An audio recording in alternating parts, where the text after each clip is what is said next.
a shot. Oh shit, dude. But 2 months ago, how do I drive a genie lift? Dope. Cool video. Oh, there we go. hey, I think I'm live. And then 11 months ago, making money in the gig economy. Yeah, it's bad, dude. It's bad. I've still got two videos of me like actually out and about doing Field Nation work that I Yeah. recorded a year ago that I still haven't edited to this day. Yeah, I've got stuff too, man. We all do. You just build that back catalog and 10 years down the road, why is this taking up my hard drive space? I know, right? Oh man, fail city, dude, fail city. One day I'll sort it out, man. Start making more videos. Oh my goodness. All right, well we're live, brother Mace Valor, the Gig Stacker. Hello. Hello YouTube. What's up YouTube? Is the Gig Stacker one, the Mace Valor. If you guys have not checked out Mace, make sure you do it. Description below. .com/Mace Valor. MACEVALOR. What is going on? It's been a while since we've done one of these. Yes, it has been Always a pleasure to 11 months approximately. I think. Yes, absolutely. Always a pleasure to get on the live stream with brother Mace. I think we've had birthdays since the last time we've done this. Absolutely. That's something that because I mainly migrated over to Twitch to do a lot of my live streams, but I've noticed that in a year, like you look at your live streams a year ago, it's vastly different from how it is today. Yeah, absolutely. And the streams I've seen you do on Twitch you're killing it. Oh, And it's like bonkers. me, I'm like the opposite. It's like I loved my streams back in the day. My streams back then were like, because we would just go raw and we would just have fun with it. I remember. Yeah. I think I used to show up for a lot of those streams, and I would jump in the Discord with you.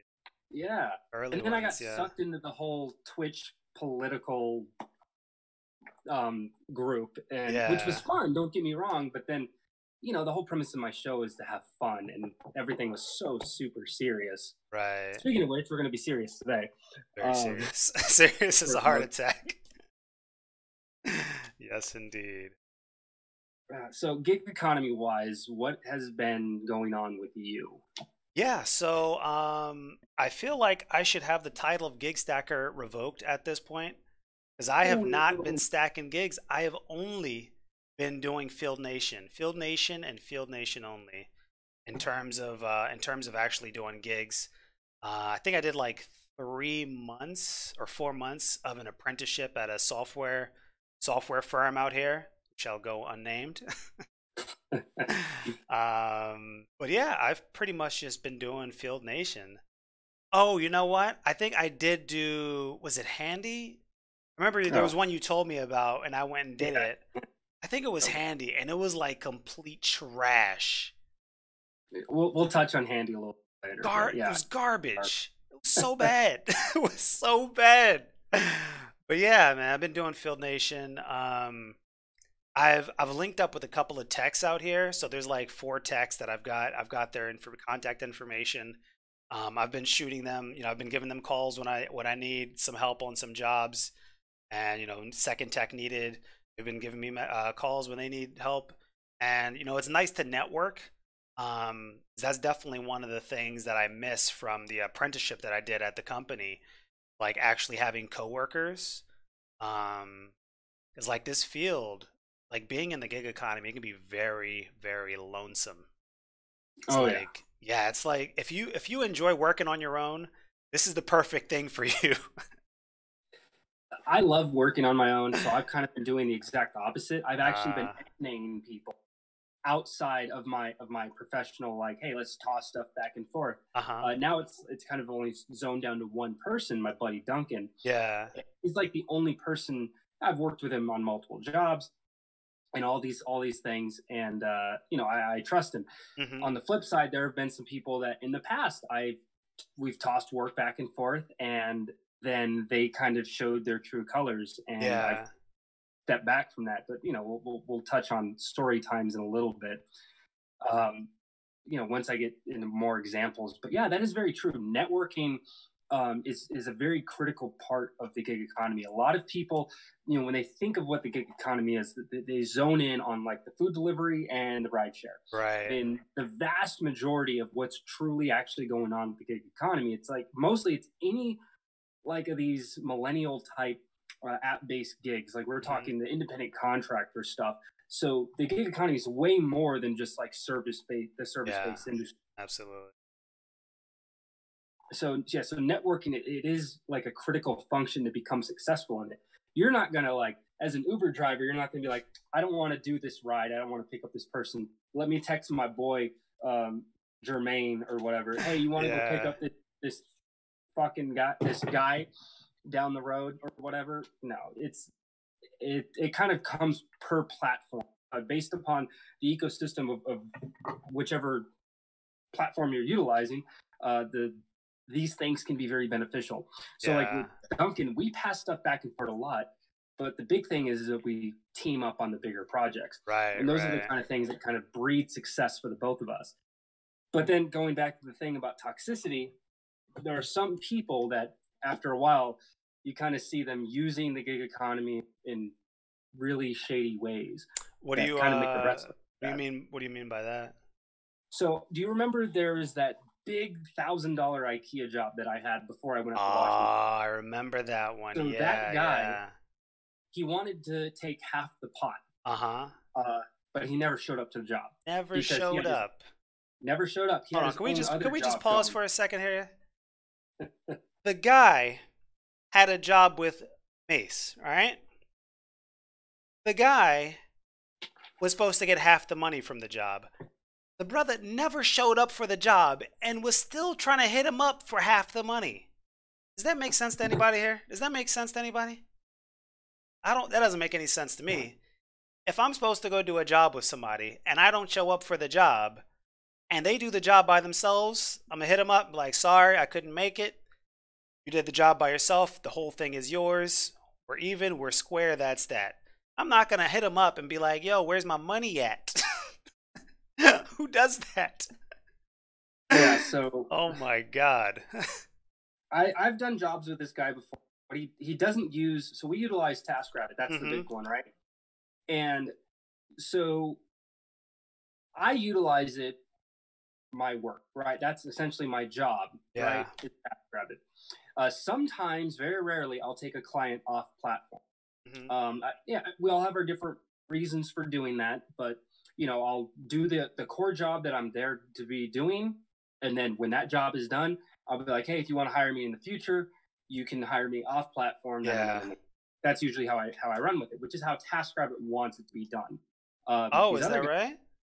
well, not necessarily how they would want it all to be on the app, Yeah. Yeah. but they would rather you finish that first job so they can at least get their portion, and then you can do whatever if you choose to. You have that right. Ah, I see. That makes sense. What TaskRabbit doesn't like is that when you get to a job and then you finagle that job to where, oh, let's only charge an hour and then we'll do the rest cash. So if I'm here for Mm-hmm. 6 hours, I'm only going to charge you for the first hour. And the Right. other 5 hours, I get cash from you. So that's 5 hours worth of work that TaskRabbit doesn't get their cut. So it's those things that TaskRabbit is like big no-go. Yeah. You want to be successful outside the platform, that's perfectly fine. But there's a certain ethical way you have to be doing it. So this individual, this guy that wanted the $500, his cut of the pot from a massive IKEA job, Mm-hmm. which it was a 30-hour job, which I beasted out in 13 hours total. Thank you very much. Nice. It took a lot. It took a lot, but I busted that out on my own. So it was even more reason not to like, you're crazy, you're insane. You never showed up. By the time you said, "Oh, I'm ready to come," it's like, dude, there's like an hour's worth of work left. There's no point in you coming by. Yeah. So flash forward, right? So recently, this job that I just had, buddy Duncan, like, hey, he had a massive IKEA job. It needed 2 crews. This guy had 3 different closets. A master bedroom closet, which was huge. I think there was 9 packs in there. and then there was 1, 2, 3 other closets, so 4 total. There was a lot. Okay, so each of the other closets had 3 packs, and then the 9 in the big one, it was massive, 18 pack. Math. So 18 packs total. And the way that it works is on TaskRabbit, when you do the IKEA jobs, the packs, the way that they're built is every component that goes inside of it, that's what the customer's paying for. Oh, The only wow. thing They're not extra, just paying for like the entire unit. right? So, well, no, that's what I mean. So when someone designs their packs unit with all Mm-hmm. the different drawers and the shelves and whatever, that's it. So if the client pays $90 to have a PAX installed, everything inside of it, that's what they're paying There's no for. The only thing, additional charge to them for the individual. no, there's not. Wow, The that's only nuts. thing that's extra are Yeah. sliding doors because those take forever on their own to put together. Uh-huh. The sliding doors and the PAX wardrobe lighting. Mm-hmm. Those are $18 a piece. Okay. Even though it's click, and, they're like mindless how easy those things are. But those are the only extra thing. Mm-hmm. So basically, there was 2 crews. So Duncan, he went on the all these people that went to this job, they all went on the IKEA docket, right? Yeah. I even was one of the ones that said, I want to do this job. Let me jump into it. And I didn't get chosen for it, so I was like, all right, oh well. So, excuse me. So, turns out I get there and the customer's telling me, yeah, so we had 2 crews. We had Duncan and this guy Noah. They were off over doing these closets out there. The other 2 guys were in the master bedroom, and yeah, there's a couple things that are kind of off. And the guy, bless his heart, the guy was like super passive about the whole thing. And I go in there and I look and I'm like it was like, one, they built the frames and then they put like a clothes rail and 1 shelf and then called it a day. Yeah. All the drawers, all the pull-out trays, like all the additional stuff that should have been in there, they didn't even bother putting in there. Crazy. So there's How'd the client let them leave like that? I'll get to that. So because he didn't know. He didn't know how all this worked. And because you had one team, is a huge house, massive house. So on one end of the house you have one team, and on the other end of the house you have another team. Yeah. So each group are working like kind of independently of each other. So each of them are like communicating differently to the client. So what they had told the client, and this is something that these 2 guys, they're a team. They run rampant all over town. And I've seen them do it before. I've been on jobs with both of them before. And they've done this time and time again, where they will nickel and dime a client. Now, it's one thing to, charge what you're worth. It's like damn near extortion. So when they get there and they go through everything with the client, they're like, oh no, what you paid for is just for us to build these. And he's like, well, no, it's like they said that's all included. He's like, no, like all these sliding shelves, these things, these like whatever, none of that stuff is included. We just build the units and mount it to the wall. And he's like, well, all right, well, I can arrange someone else to come and install the stuff inside. Mm-hmm. What about my lights? Like, well, the lights aren't included, which is true. He's like, if you want us to do the lights, you have to pay us $200 a piece. So they installed the lights. And so you see how, like, let's say that right here is the shelf, right? Yeah. So the angle of which they installed the lights, like this and like this, like the lights were all fucked up. So like they like half-assed everything. The work that they did do, they half-assed. So on the PAX units, when you want to clam them together to make it seamless, you drill a hole in between the holes to line it up, and then there are the special screws, male and female end, you bring in on the bottom and on the top, and it brings it in nice and tight. These guys used, I think, like quarter or half-inch drywall screws on one of them. Just, there we go. And so you have these units that are like tight on the bottom, but then they bow out at the top. They're not lined up top. Like, it just looks so bad. Yeah. And one of the things that the client had asked them for, that he also paid for, included in the $200 a piece for these guys, is he wanted to make sure that the units were mounted to the wall, but he like flush, but he didn't want it to cut into his baseboard. So he went out and bought strips of baseboard that matched the stuff that was already on the ground, and he wanted them to screw it up at the top so that it could be secure. Oh, I see. Okay. Yeah, and there's a lot of clients that'll do stuff like that. So what these guys did is that they just threw it up on the wall, drilled right into the drywall, and then like very loosely drilled in the PAX units to it. So it wasn't secure at all. So when I went out there and I was fixing all of this work, I had to take out the old ones. I had to find the studs to put the baseboard up to, drill that in, and then mount it properly. Like I was there from 11:30 in the morning until 1:30 at night. It's ridiculous. Fixing all of their mistakes. Let me see. Brooklyn Style. How's it going? He says, can the client leave reviews for everyone on the job individually or only for the primary worker? Only for the primary worker. That's something that they've talked about with TaskRabbit that they want to do in the future moving forward, is that when large team tasks are involved, that everyone involved in that task gets their own individual review. Yeah, because that's how it works on Field Nation. Like no matter how many techs show up, like as long as each tech is routed their own individual work order, each tech gets their own individual review. That's how it should be. That's definitely how it should be. And that kind of filters into the metric thing. Yeah. So metrics, for anyone that's in the gig economy, that metrics kind of your make key or break. Success. Yeah, make or break. Sure. Having positive metrics means that you have positive work. For example, for me on TaskRabbit, when your metrics go down to a certain percentage of your acceptance, your response, just responding to a client that hits you up, and your response, acceptance, and then your completion rating. Completion rating makes a lot more sense. You've kind of agreed to do that. You're contractually obligated to do the work that you said you're going to do. Yeah. That one does make sense, but the other two, responding and acceptance rating is a very big one. And you've seen a lot of other platforms kind of remove that metric, at least on the front end for the users. It might still be like algorithmically there, just in the back end, but it's technically against the law to punish us for not accepting jobs. Right, as individual contractors. Yeah.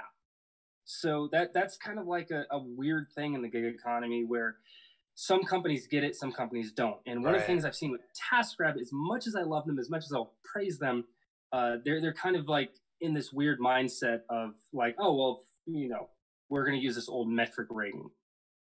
Which it's rather archaic because it kind of goes against the entire point of what we're doing in the first place. Right. We're supposed to have the freedom and flexibility to pick and choose what jobs we want to take and jobs you don't want to take. Like I guess in their eyes, they wanna boost the people who are doing the most work and picking up the terrible jobs that nobody else wants to do. But yeah, so like it just see, how's Field Nation working out? Field Nation is working really good for me right now.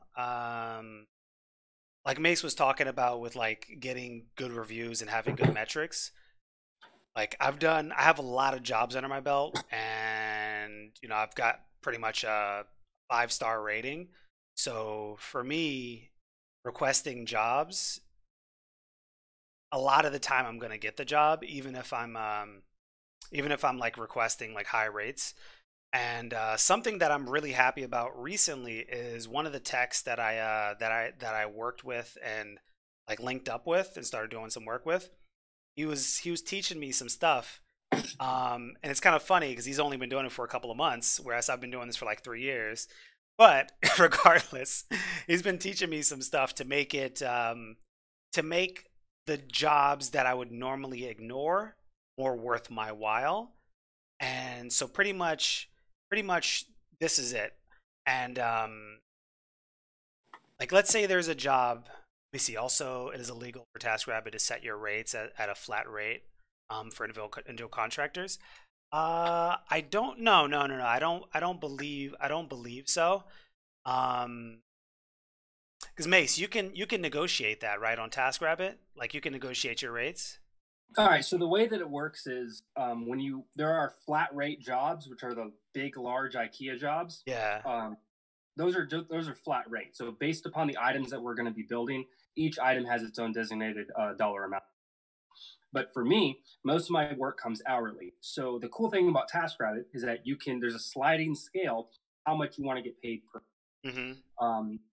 And that has its own weird algorithm thing going on. But so prime example, right now I'm sitting at $27 an hour. I was at 34, and I always praise this. Do not lower your rates because it hurts everyone and also hurts yourself. Yeah. However, this kind of goes back to the whole metric thing.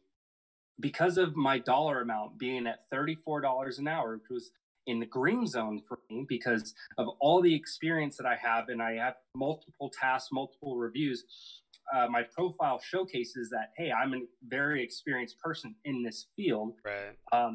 So I was good at that price range. However, because it's such a high price range and your metrics are at the percentage that they're at, they literally remove you from search. So the only way to get back on is you lower your rate. So when I lowered my rate, not only did it pop me back into search so people could find me and I can get more jobs, but it also tacked on great value. Now, great value usually means cheap, right? But it's algorithmic. So I'm a great value for my experience level. Another tasker that's brand new, never done a day in his life, working at $19 an hour is a great value based upon his experience level. But I, essentially beat these people at my price range. But yeah, so basically, long story short, the cool thing about TaskRabbit is that working hourly and you being able to dictate how much money you're going to be making, that's kind of why I love it so much. Well, so I got a question for you. In terms of the TaskRabbit jobs that are flat rate, could you offer, let's say, instead of what they want to pay $200, could you bid in for, let's say, 210, or is it a accept or deny sort of deal? No, it's just accept or deny. That's how it is. The main focus for the last few years, I think 2 or 3 years, with TaskRabbit has solely been the contractor chooses how much, like they choose their hourly rate. They used to do a flat rate bidding system years ago, but it wasn't really working out for them. They've hinted at making a flat rate option somewhere in there. We're a lot because I'm a part of a Facebook group, TaskRabbit Taskers United. Yeah, and it's a very slippery slope because depending on, like, I think flat rate would be great. So let's say TV mounting, right? It can be quite a bit of work. It takes a skill. It takes knowledge. Is it easy? Yeah, I mean, especially if you've been doing it for. But going and mounting a TV is so quick. You're only there for like an hour. Right. So I would like to have a flat rate option. Like, hey, if you want me to come and mount your TV, it's going to be a minimum of $50. Like, that's my flat rate. Something like that, I think, would be fair. But I'm not a fan of a bidding war. I've never been a fan of a bidding war. So the client can succeed, I guess. Like, when people bid on your job, it's a race to the bottom, So that's like with Tackle, for example.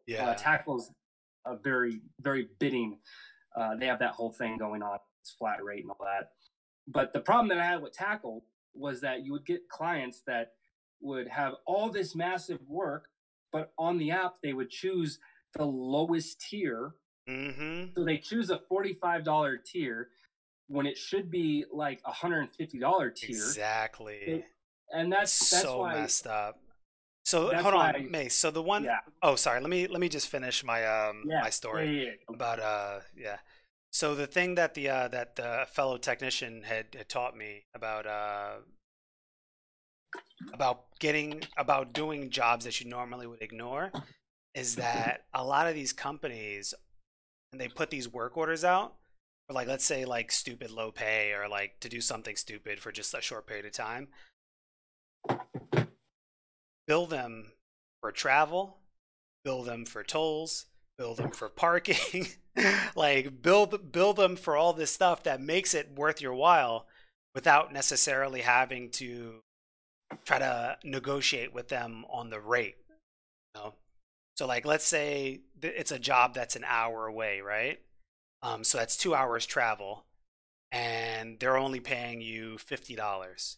So instead of doing just that $50 job in and of itself and driving for 2 hours for free, you're gonna bill them, let's say maybe another $50. That's $25 an hour driving.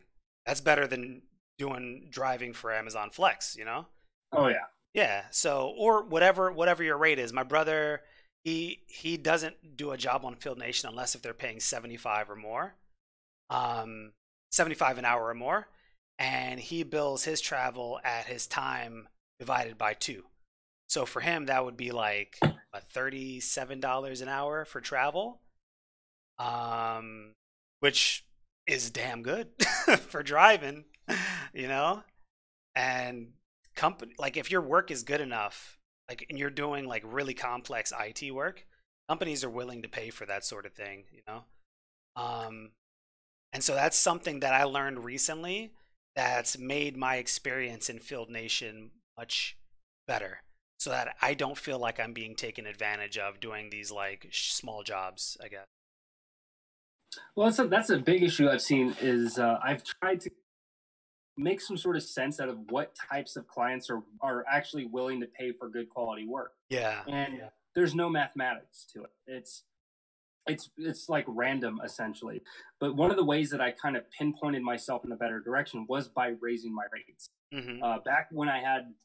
Back early on when I was first doing TaskRabbit, I was making $21 an hour and then 24, 25, Yeah. 26. As I was moving on up, the particular type of client that I would get started to disappear. Hmm. So the budget conscious one, Oh, the you know, cheap like bastards. yeah, the cheap ones, the ones that want you to do all this crazy amount of work, a lower amount of pay, and Right. they're always adding something else on and this, Uh-huh. that, the other. They don't value your time. That's Uh-huh. my number one thing is my time. Uh, Right. since I've raised my rates up to a higher point, my clients are much more conscious of what my time means. So before, I would have clients that I'd be in the middle of a job, I'd get it done. Like, all right, I'm good to go. Everything's done. You like it? Oh yeah. By the way, since you're here, can you go do X, Y, Z? And I'm like, we kind of agreed to this, and I already have other jobs going on. Oh, you can reschedule them. You're already here right now, you know. And it's like, Wow. but since I've changed that up, I now have clients that, oh, you know what, we'll tack it on for next time. Just slide it as ongoing, and we'll talk to you, and we'll arrange another date. Wow. So it's getting clients that understand the value of that you're actually putting in, and that's something that's Yeah, very hard to find. that makes sense. That makes sense. Yeah. I feel like man, I feel like on Field Nation, I don't really I haven't really taken clients. No, I think yeah, I have. You know what? I definitely have. I had one, it was like a month ago where it was a flat rate job, and they just really tried to take advantage of me. Like the work order said one thing, you know, and the person who like called me like, "Hey Jamal, can you take this job?" Um, like they explained it as I'm going out to do X, Y, and Z, right? I get to the job, I do X, Y, and Z, and the support's like, before you leave, you have to do A through A through freaking H. And I'm like, hold on, this is a flat rate. This isn't hourly, so you're asking me to do all this extra stuff. That's not right. That's kind of messed up. And so I ended up doing it, but on the flip side, after the job was done, I ended up requesting them to pay me for the additional time because we ended up going way over the time that was expected for the flat rate, and they ended up giving it to me. Um, but I still feel like the support, he's not the one who was paying, mind you. Like his job is to make sure the job gets done, and I understand that. It was, I guess, there's just multiple layers, multiple levels of people that are dealing with these work orders on Field Nation, and not everybody understands how things get done or the discussions that were had, what was actually on the work order. Um, but yeah, so that's definitely something that I've dealt with. and that was my way on and dealing with it. That seems like a very normal thing when it comes to the flat rate. Is the clients, because I've seen it with a lot of the IKEA jobs. We'll get to a job, and just like that guy I was talking about, the guy that swindles people, it is true. If it's not on the ticket, we don't do it. Yeah. And there's a lot of clients that I've gone to where they'll have like their pack system, cool, and then there's a bed that pops up out of nowhere, and then they have like a shoe rack and all these other things. All this extra stuff.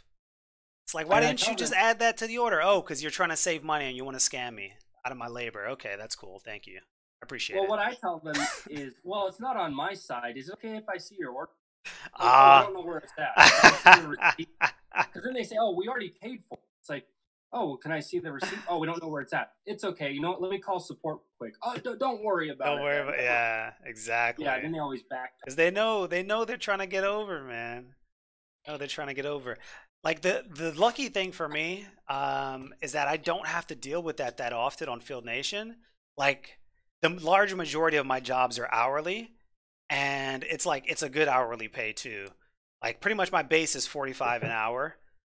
If I can get like 60 or 70 an hour, I'm like really happy. But I'm willing to settle for 45 an hour, you know. And at that, I'm good, man. I'm good.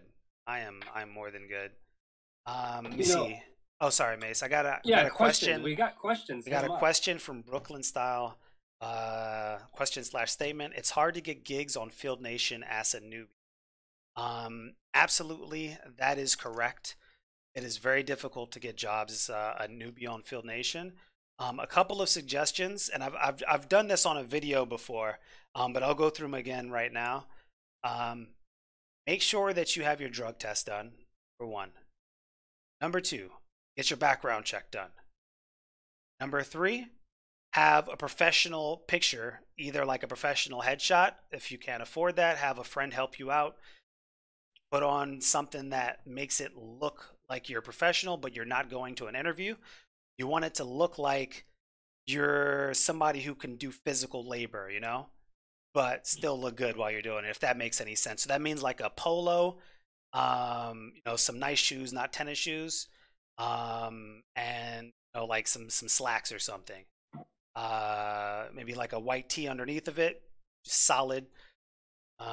On top of that, you want to have really, really good write-up of your experience and what it's like to work with you. Okay, so I showed mine in the video. Let me see. I think I can pull mine up real quick. Give me one sec. So while I'm pulling that up, another thing that you want to do to make sure that you're able to kind of get ahead of the competition on Field Nation and give yourself the best chance at getting work is to not apply for the jobs that have been sitting there in the available list. What you want to do is you want to look at your notifications and you want to apply for the jobs that have just been posted within the last 30 minutes, within the last hour, within the last 2 hours, because a lot of these project managers, they just want to get the ticket out there and have somebody get it. And if you're one of the first people to request it within a very short period of time, the likelihood of you getting it is very high. The likelihood of you getting a job where it's been sitting on the market for like the last 20 days is probably a 0.5% chance that you're going to get that. So I'll just show you guys real quick what my profile looks like for my about. So I've got a very good list of types of work that I do, my skill set, my equipment. If you have certifications, put that. You see, I have over 9 years of professional experience, professional technician, cable technician, field technician. I have experience with VoIP installs, coax, cabling, switches, routers, patch panels, servers, and POS installs, and fish wire through ceilings. See, skip on. Other technicians who have worked with me would describe me as skilled, resourceful, and friendly. Greatest quality is my excellent comprehension and retention. So you want to have something like this. I'm very professional. I'm courteous. Like, what are your best qualities? So you want somebody to look at your picture, look at your profile, look at the types of work that you do, your skill set, and say, man, I would love to work with this person.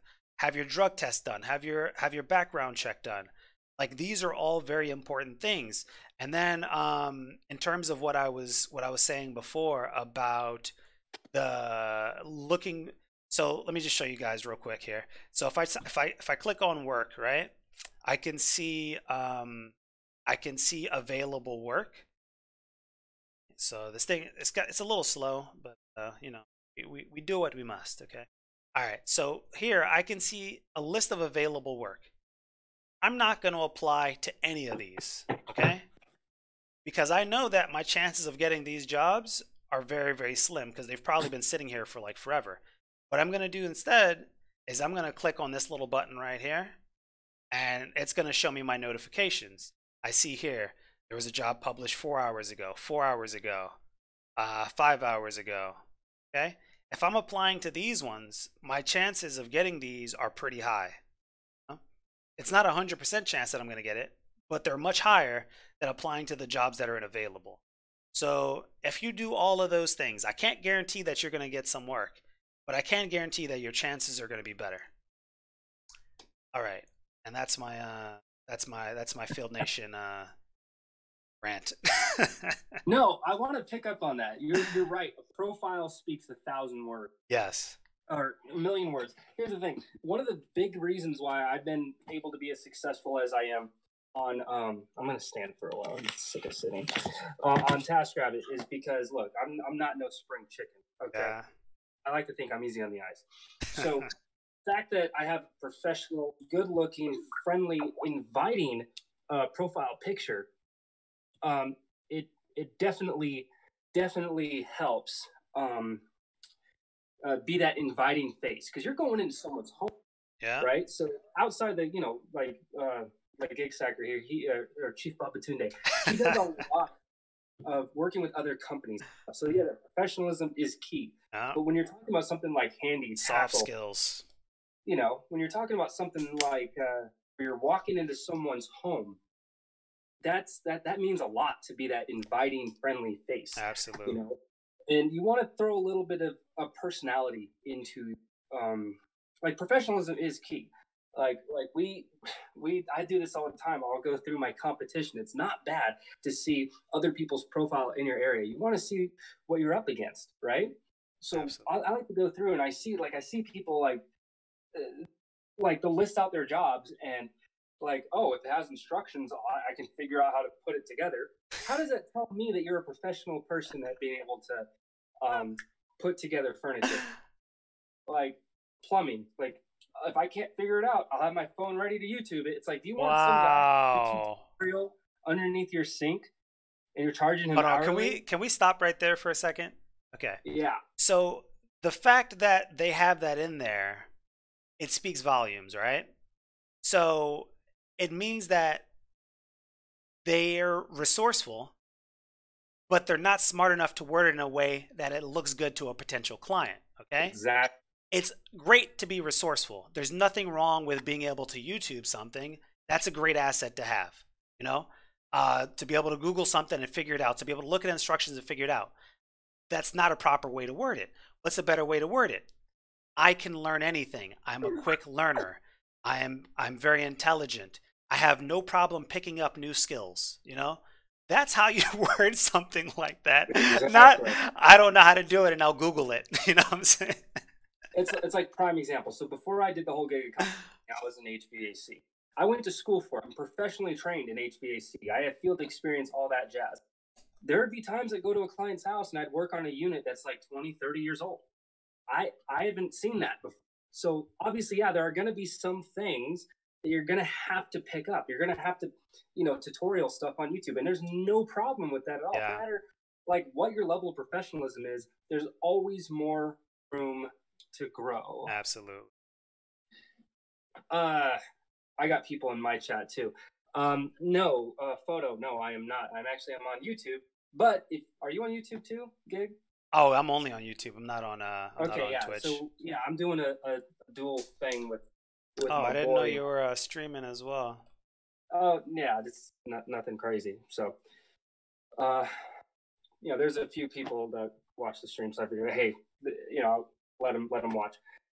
So anyway, yeah, there's nothing wrong with that. It's just like you said. There's always room to grow. There's always room to opportunity to gather more experience, and that's kind of thing with me that I've had to do over time is, accepting the jobs you wouldn't normally take. Yeah. So yeah, you got to kind of like, oh, I haven't done this before. Don't tell the customer that. If you run into a snag and you have to Google something, oh, this particular model's new to me. I've dealt with other variations, but this particular one's kind of tricky. Give me just a moment. You know, like there's nothing wrong with something like that. Right. But anyway, I think the big ticket that we can definitely get into is the whole healthcare thing. Hold on. Before we do that, Oh, I think we had one more question from Brooklyn Style. He says, "Can you use reviews from a third?" Oh, from like a outside source, like yeah. I mean, type stuff. I don't have any problem with that, and I don't think there's anything wrong with that. Like in mine, I said technicians who have worked with me would say that I'm courteous and professional and things like that. Like, that's absolutely fine. You don't necessarily have to quote write down who said it or whatever. Companies I've worked with in the past have said X, Y, or Z. Like, that's completely fine. Yeah. So Mace, you wanna get on to the healthcare stuff? Yeah. I kind of wanted you to speak your piece before I kind of broke down my take on it. Okay. Okay. So I have a lot of thoughts on this. Okay. Um, so this has to do with the gig economy. This has to do with America. This has to do with politics, all wrapped into one. Okay. I'm not sure where Mace falls on this, but I'm going to speak my piece and then we'll hear what Mace has to say about it. Okay. All right. So America's healthcare system is broken, point blank and flat. Let me see, third party platform reviews. Yeah, absolutely. Go for it. I would say is that in your profile. If I understand that correctly. Okay, so America's healthcare system is broken. All right. The majority of people, from my understanding, that have health insurance, they're going to be getting their health insurance from a job. Their employers are going to be paying for that health insurance, and they're also going to be paying a part of that health insurance. I believe on average, the monthly cost of health insurance is around $400. Um, and so, like, without even getting into the gig economy, the problems that there are that is inherent in having your insurance tied to your job are many. For one, if you want to switch to a new job and there's some downtime in between your two jobs, I guess you're going to have to buy like some supplemental health insurance in between that, or go without health insurance and hope nothing bad happens in the meantime. If you want to start your own business, so now you've got to account for no longer having part of your health insurance paid for by the company that you work for, and you've got to figure out exactly how much it's going to cost you on your own, which again could be hundreds and hundreds of dollars per month. Um, then on top of that, there's people who are, let's say, on Obamacare, because they don't make enough money, or let's say they're getting some subsidies, right? Because they don't make enough money to get it on their own or whatever, right? And for them, maybe they can afford the remaining balance on top of the subsidies, or maybe they can't. And then there's other people who don't qualify for those subsidies, but they still don't make enough to where they can, easily afford the health insurance. And so my question is, right? Every other developed country in the world, every other first world country doesn't do this. We're the only ones. Just America, the greatest country on the planet, right? We're the only ones. We pay 2 times as much for health insurance, as any other country, and our results, the amount of healthy people are not as much as these other first world countries. So we're paying more and we're getting less. Okay. The system that all these other countries use is a single payer system, right? Pay your taxes. Your taxes goes towards health insurance. Everybody gets health insurance. You don't have to pay a copay when you go to the doctor. And that in and of itself is a reason why a lot of people don't go to see the doctor too, right? Because let's say they have health insurance, but they don't want to pay this $10 or $20 for a copay for, you know, some issue that they're having or some preventative thing that they could have. And then it goes on to cause even more cost down the road for that individual, for the country, for taxpayers, for the for whoever ends up footing the bill, because of these freaking copays. Like, what kind of country do we want to live in? What kind of society do we want to have? Now, extrapolate that over to people that are working in the gig economy and don't have a job. Some of these gig economy companies don't pay enough to where you can afford your own health insurance. Maybe you're able to afford it through some subsidies because you're at that low income, or maybe you're somewhere in the middle where you're making too much to get subsidies, but not really enough to still be able to afford the health insurance. What do you do? Is this the kind of country that we want to live in? Do we really want to be the only modern country, the only first world country in the world, which lets people die because they can't afford health insurance? Is that who we want to be? The greatest country on the planet, America? And that's what I got to say about that. All right. So, Mace, for any of you guys that know me, I come very different perspective, very different vantage point. So just for the sake of transparency for my position when it comes to this, I don't really worry so much about healthcare, mainly because it's taken care of for me through the VA. So it's not really something that's crazy on my life priorities. My kids, they are covered and taken care of as well. So it's not really something on my end. So just full disclosure, you're just privileged, Mace. That's where you're coming from. Yeah. Let's just go with that. So let's talk about the gig economy and healthcare stuff. You're an independent contractor, okay? So obviously, when you're working in the gig economy, everything's a contractual basis. So for that company that platform that you're working with, them to then issue out like some sort of health insurance for you or some sort of plan, even if they were to kind of mediate something like that, that would then in turn make them employer. Because when you go to an employer and you go past your 90 days, however long based upon where you're working, a lot of times you have that option for healthcare through the employer or something like that. It was like this when I was at Calca. And because I had my healthcare through the VA, I didn't have to opt into it. And, you do take a portion of your pay each month to go towards taking care of medical and all that. But when you're working in the gig economy, you don't have that option because you're not an employee. And, Ben Shapiro talked about this with Tucker Carlson when they were talking about the former CEO of Uber, and kind of like. Oh, okay. I haven't seen this. Well, yeah. So one of Ben Shapiro's thing is he gets people on his show, right, left, it doesn't matter, and they just talk on Sunday morning podcast thing. And so Tucker Carlson of Fox News fame, he wrote a wonderful book called Ship of. And, I would say that it's not just a right-wing thing. I mean, he kind of like lifts up the veil of like, look, we're being run into the ground, and this is how it's going on is because of the people that we have in office. Right, left, middle, it doesn't matter.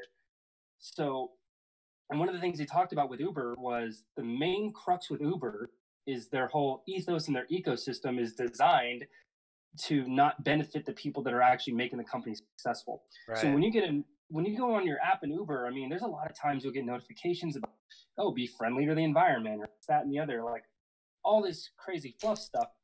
But then Uber is not paying the people that are making them successful. And I've seen this on. Hold on, can you say what you like?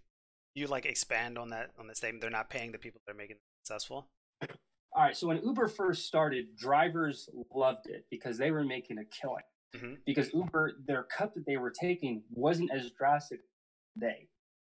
Making money in this day and age, it's if you're gonna, let's say full time, like I want to look at the gig economy full time. If you're gonna try to make that your full time thing, being an Uber driver, you have to get lucky enough to be able to drive enough to upkeep just the driving alone. You have to make enough money every day to cover the cost of gas baseline. I'm not even going to get into the maintenance and all that other stuff.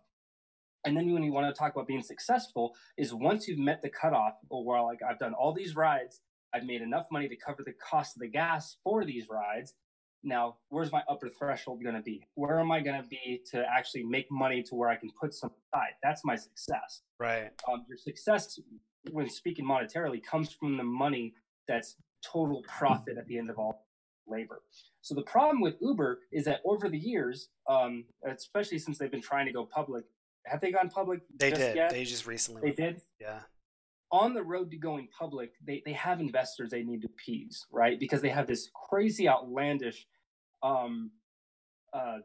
their worth. They believe they're worth like $100 billion, something crazy like that. When they're really not. They've actually been showing a profit, like a net loss, continuously for years and years and years because a lot of that. Hey, how's it going, Sajid? You know, you pay the drivers. The number one way that Uber has tried to fix their net losses is by cutting what they're paying drivers. And I've seen this with that's right. I've seen that. Yeah, drivers. I think they're like boycotting, or they had something like a march or something recently. There's a lot of different reasons behind the march. One of the big things is pay. So what Uber has done, and I've seen TaskRabbit / IKEA do this with the flat rate jobs. What they've done is that they've charged the customer. Yeah, they charge the customer. They changed how much they charge the customer for the IKEA for assembly. And then at the same time, they increased the cut that they take from us. So their justification was like, oh, now we take a 20%. So. We'll see. You know? So you might think you'll make less money, but you'll actually be making more because more customers are going to be hiring you more often. Oh, I see. How is that a guarantee for me when all the IKEA jobs are literally random? Yeah. The smaller ones get randomly thrown out to whoever's schedules. Bigger ones, it's like you throw your name in a hat and they pick one. Going back to the Uber thing, so a lot of the people that have been protesting and like, oh, boycott Uber and all this stuff, and we're not going to drive. One of their big ticket items is healthcare, and they fail to realize that by opting into this thing of healthcare, that they then are no longer contract. If Uber were to hire these people on as employees, the overhead alone would bankrupt the company. What made Amazon Flex as successful as it was? I'll touch on it later, but Flex is disappearing. Flex will probably be pretty much gone within the next 2 years, but they're slowly phasing it out. Yeah, slowly. It's no longer out here in Vegas. Prime Now deliveries are still available. Flex drivers out here, but no longer the traditional Flex. They closed all those warehouses. So what made it successful was the fact that we don't have to pay for insurance for our trucks. We don't have to pay for our trucks. We don't have to pay for gas for our trucks. All the overhead of operating distribution, we just completely get rid of. We throw these guys some money to go deliver these packages for us, and they have to foot the bill for gas. Right. I was making $90. Insurance, all that, yeah. Yeah, I was making $90 for a 5-hour shift, but I only get one 5-hour shift a day. But then I was spending at least $40 in gas because of my truck. Oh, it was your truck. Jeez. The only reason why I got the bigger $90 jobs was because I had a truck that could fit all those packages. Right. But because, it was this kind of this feedback loop. Back when I was driving with DoorDash, I had to make, let's see, it was a third of the money I would make always went back in the tank. That wasn't even accounting for the insurance and all that. That's just for terrible. So one of the big problems with the gig economy is this weird. They want to be successful. They want to get more clientele. The only way to get more clientele is to lower their prices. When you lower your prices, then it hurts us. It hurts the people. Providers, right? So the only thing I can think, because on TaskRabbit we set our own hourly rate. It would be really upsetting for TaskRabbit to be successful and to make more money if they were Hey, then how's to it going? That decide, still you works. know what, Well, I'll try to get to your you set your question own a rates and all bit that jazz, but after we finish this we're discussion. gonna take more from you than we have. So I think that there has to be some, when you sign up for these companies, there has to be some sort of contractual obligation, like a line in the sand. And that's all right, fine. So we're starting now. I'm grandfathered into this. Those new rules can apply to whoever else, because a lot of these times we don't get to see these things. They just pass new policies and don't even notify us of these things. We have to do digging on our own end.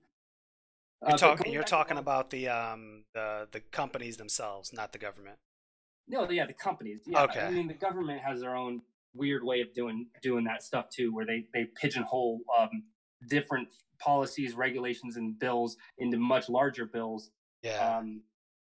So, but yeah, going back to the whole healthcare thing, I would agree with the fact that the kind of country that I would want to live in is, yes, healthcare for all, but that's not something that, at least for the U.S., is not something we can do right this minute. I can see it as being a reality down the road, provided that we pave the path there properly. Yeah. But the problem that I saw with Obamacare, which transformed back into the Affordable Care Act, was the rush of it. And the main problem with it was that healthy people paying for the care of sick people. And that kind of goes back, and you could argue the whole morals and ethics. Well, I mean, that's pretty much how health insurance works. Right. So, but by mandating that everyone has health care, even those that don't want it and or need it, right, just to take care of the sick people, it's then it then like, well, why are you mandating? I got fined $5,000 for not having health care the first year I was out of the Army, because it was a lapse in between before I got my VA care. Oh my. Yeah. So $5,000 I had to pay to the U.S. government because I did not have health care. How is that fair to anyone? But the way I see it, it's like, yeah, there's so many things that in that spectrum that I totally agree with. It's the road there. So let's look at healthcare. What's the main crux of the problem with the medical industry as a whole, right? Pharmaceuticals are outrageously expensive. I understand the reason why. A lot of it comes up, there's marketing costs, there's R&D costs. These costs do need to be recouped. And what's the way around that? Okay, well, a lot of these things, once they're fully made and developed, it's then kind of like an open source thing. That's why we have generics. Right. That's one of the things that brings costs down. There's on the back end of it, there's a lot of lobbyists for a lot of pharmaceutical companies. It's like, hey, we want to have a strict patent on this formula or whatever, so no one else can alter it. Yeah. It's little things like that kind of stack up. Same thing with I can't believe I'm going to say this because I'm totally against it. This whole like student debt. Yeah. Like just becoming a doctor alone, like the like a decade plus worth of schooling and the amount of debt that you have to accrue, because that's a full-time job just going to school to be in the medical field. So there's the issue with that. Like there's so many other, there's an educational issue that's going on. There's the whole lobbyist pigeonholing bills and stuff, and then with the pharmaceutical industry, and then like $100 for saline solution to be billed on your medical visit when it's like 80 cents worth of water and salt, basically. It's like all these things that are outrageously and grossly overpriced. And do I understand why to some degree? Well, yeah, all right. So if the hospital is going to be making any kind of money to be operational, it has to charge certain markups. The company that makes it wants to make a profit, so they have to charge a markup. But we're talking like 10,000% markup. That's ridiculous. Mm-hmm. It's kind of like back when Martin Shkreli bought that AIDS medicine and then jacked the price up overnight. It's ridiculous. As much as I'm all for capitalism stuff, there's a certain level of gratuity, something that's just so grossly like pushing the bounds where it's like, well, all right, hold on, that's a bit much. All right. So I think that as far as the gig economy is concerned, I have noticed that on TaskRabbit, if you log in on your desktop into the TaskRabbit website, you log into your TaskRabbit account and all that, they have offers. And so there's an offer for a third-party medical whatever. Basically, all the offers page is is it's different things that you can buy and get yourself into, and then TaskRabbit gets a cut. It's just advertising. It's just advertising. So, but it would be cool if something were to come from all of this. If some sort of viable option for people that are choosing to do this full. Just to kind of throw this out there, I'm writing a book. It's called Shelter. It's post-apocalyptic. But when it comes to the gig economy, I do have a thing that's in the book that is kind of like my vision of what the gig economy is in the future. And I can easily see a lot of the jobs, at least in the US and further down the road all over the world, kind of being pushed to this whole dropping the 9 to 5 thing and doing like what we do. And one of the things that I had thought about is like, well, what if someone made like some sort of app, some sort of platform where it was like McDonald's, Jack in the Box, Wendy's, where you go on this app, right? Yeah. And it's like, all right, so I have my food handler's card, I have my profile, I'm all decked out. Okay, what shifts are available? Oh, there's a shift at McDonald's available. Click. Oh, there's a shift at Wendy's available. What time? Yeah, I'll do that one. You know? Uh-huh. So I'm not like, it sounds really rough coming off the top of my head, but something to that effect, you can have one person working at McDonald's on payroll. One person working in that building. If everybody else just like it's and rolling. Everyone else is an independent contractor. The individual people would make so much money. So minimum wage working flipping burgers, right? Or minimum wage plus $3 an hour. So I guess you could make assistant manager levels pay at burger flipper. Individual. So like, so I guess this is I guess this kind of, I didn't know you were going to bring this up, but this is the crux of the conversation that I wanted to have with you. Okay. Like the effects on the individual person, right? Like we experience that, you and I, of being in the gig economy, of like doing the gig economy while you do some other work, or doing the gig economy as a full-time thing. We've experienced both of those, right? But our society as a whole, what would our society look like if almost every job became this contractor thing, you know? Like where there are no real 9 to 5s, nobody's really getting benefits, there's no 401ks anymore, there's no health insurance anymore, like you got to buy it all yourself, no dental, no vision. Like what does that look like for us as a society? Is that something that we really want, or would that be like some terrible future, you know? So my vision of it was really freaking awesome. Okay. I think that people would have a lot more control, not just where their money is going, but like this whole idea, the whole gig economy mindset is owning your success. And let's be honest, even in the gig economy, I'll be honest, like I feel very successful and I'm working for myself and all this stuff, arranging my own jobs, being my own boss. But at the end of the day, I'm on the platform TaskRabbit. Anything can happen and I could be vanished off the platform. Or the platform could vanish. Exactly. Like so many different things can happen to where that's not me owning my success. Right. So, but given said that sad reality, the whole premise of the gig economy is so that people be successful without having to do the whole 9 to 5. The problem is you are right. This is a clear and present issue. Is that there's a lot of other avenues, opportunities that can be warranted to people through traditional 9 to 5 work, and that is all these additional benefits. Yeah. So, like obviously, like I said, I'm coming from a privileged position of having my medical design the way it is. What about the guy that's working in the gig economy that has 2 kids? Let's say one of them's autistic. Let's say this kid needs like weekly counseling. Let's say they need certain medical stuff, whatever. That the gig economy, no matter how good and beneficial it could be, the medical costs alone of getting your loved one, your family member taken care of, that's for lack of a better term, that's a massive financial burden. No kidding. I couldn't even imagine. Wonderful as the gig economy is, I can't say that it'd be so beneficial to where you can continue your success as well as flipping the bill for stuff. Yeah. Well, I got a question for you. Hit me. So you said that you believe that the path that I laid out is something that would be beneficial for our country, but we're not ready for it, and we need to lay the groundwork to be able to get it.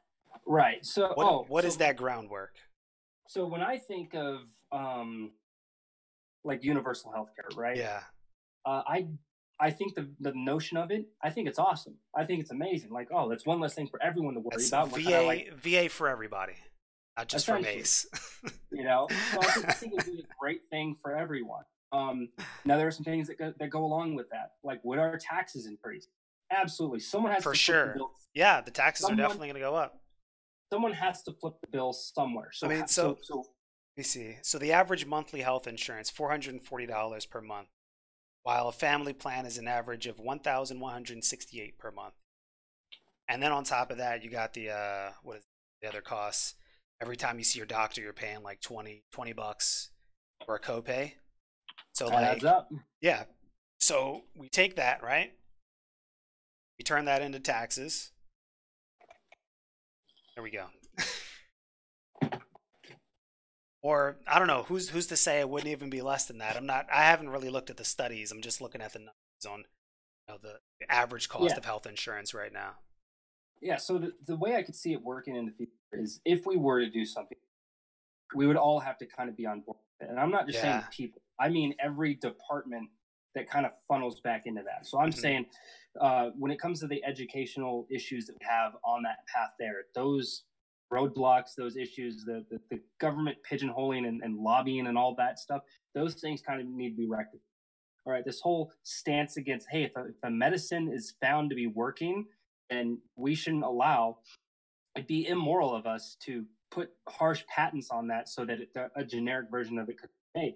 The polio vaccine, the creator of it never patented it because he wanted it out and available. And what happened? We got rid of polio. You know, it'd be kind of like if they discovered the miracle cure for cancer and they held it behind a paywall. That would be probably a massive immoral justice to all of humanity. I think they, what's the name? Is it hepatitis? No. There's this disease that gets passed around through. There was a company that came up with like pretty much a cure for it, but they made the price on it so exorbitant that it's like, it's Hep C. There you go. That's what it is. Yeah, I mean, so that's exactly that right there. That's the situation you're discussing, the hepatitis C situation. Yeah, so a situation like that, I think it's the people that are involved in kind of making that roadblock, they're bankrupt morally. You know, it's like, I'm all for capitalism. I'm all for staking your claim as a company or individual or whatever, and owning your success and all that jazz. But if you're going to be able to have something that can help and benefit the entire world, I'm not saying you shouldn't make money off of it, but there's a certain line where when is enough enough? So I think we can all agree to that stand. But I wish that we would be ready now.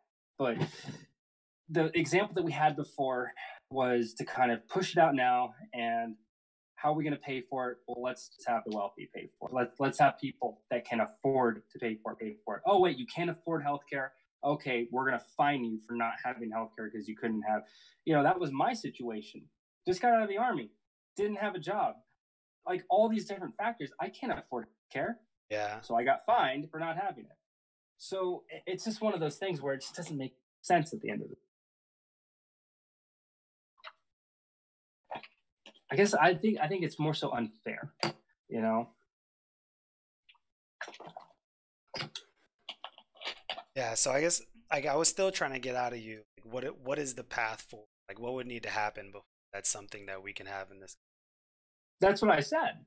Oh, is okay. That we all got to get on the same page. We all have to get on the same. Okay, I understand. Not just people. I mean, like the departments that, not just in our government, but like even like private enterprises and like that. We all Yeah. got to kind of like push towards the same goal. I'll tell you who's never going to be on that same page. The Who? health insurance companies are just going to go out of business. Like they're literally So going to go out of business for sure. That it's happens. I think Ben Carson during the presidential elections back in 2016, Yeah. one of the things that he was talking about was opening borders. Okay, Uh-huh. because when you have competition, everyone wins.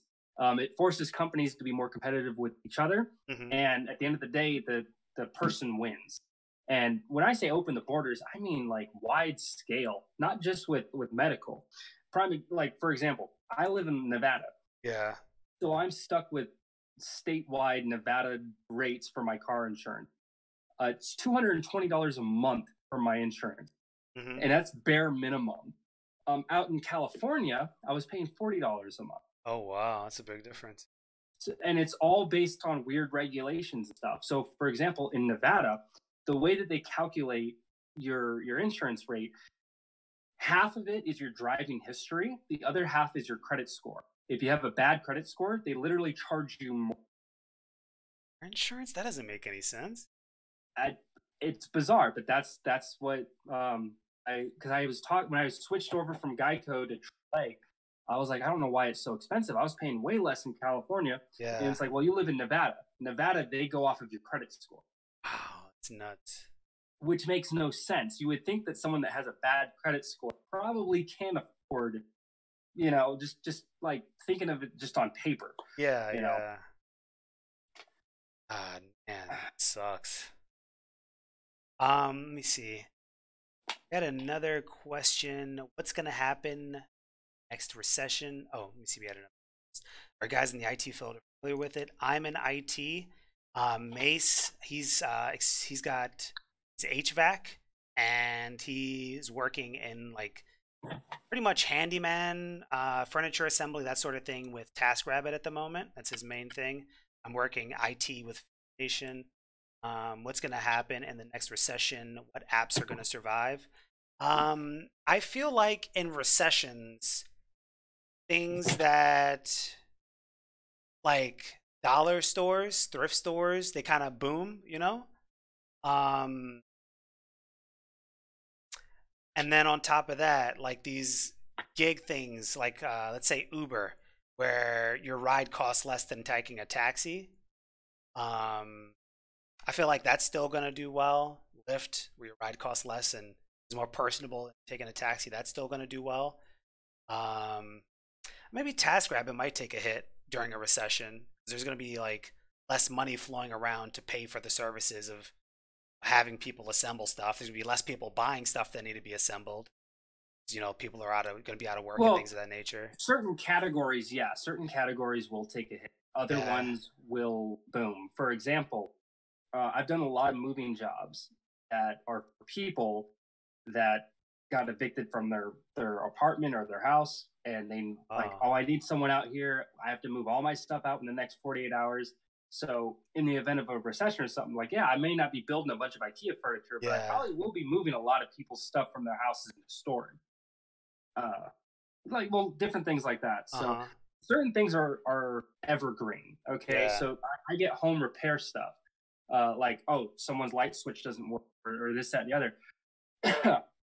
People, like, when your house is not functioning the way that it needs to, doesn't matter if there's a recession or not. If you want to live comfortably and live in the modern era, you need to have someone to come out and take care of it.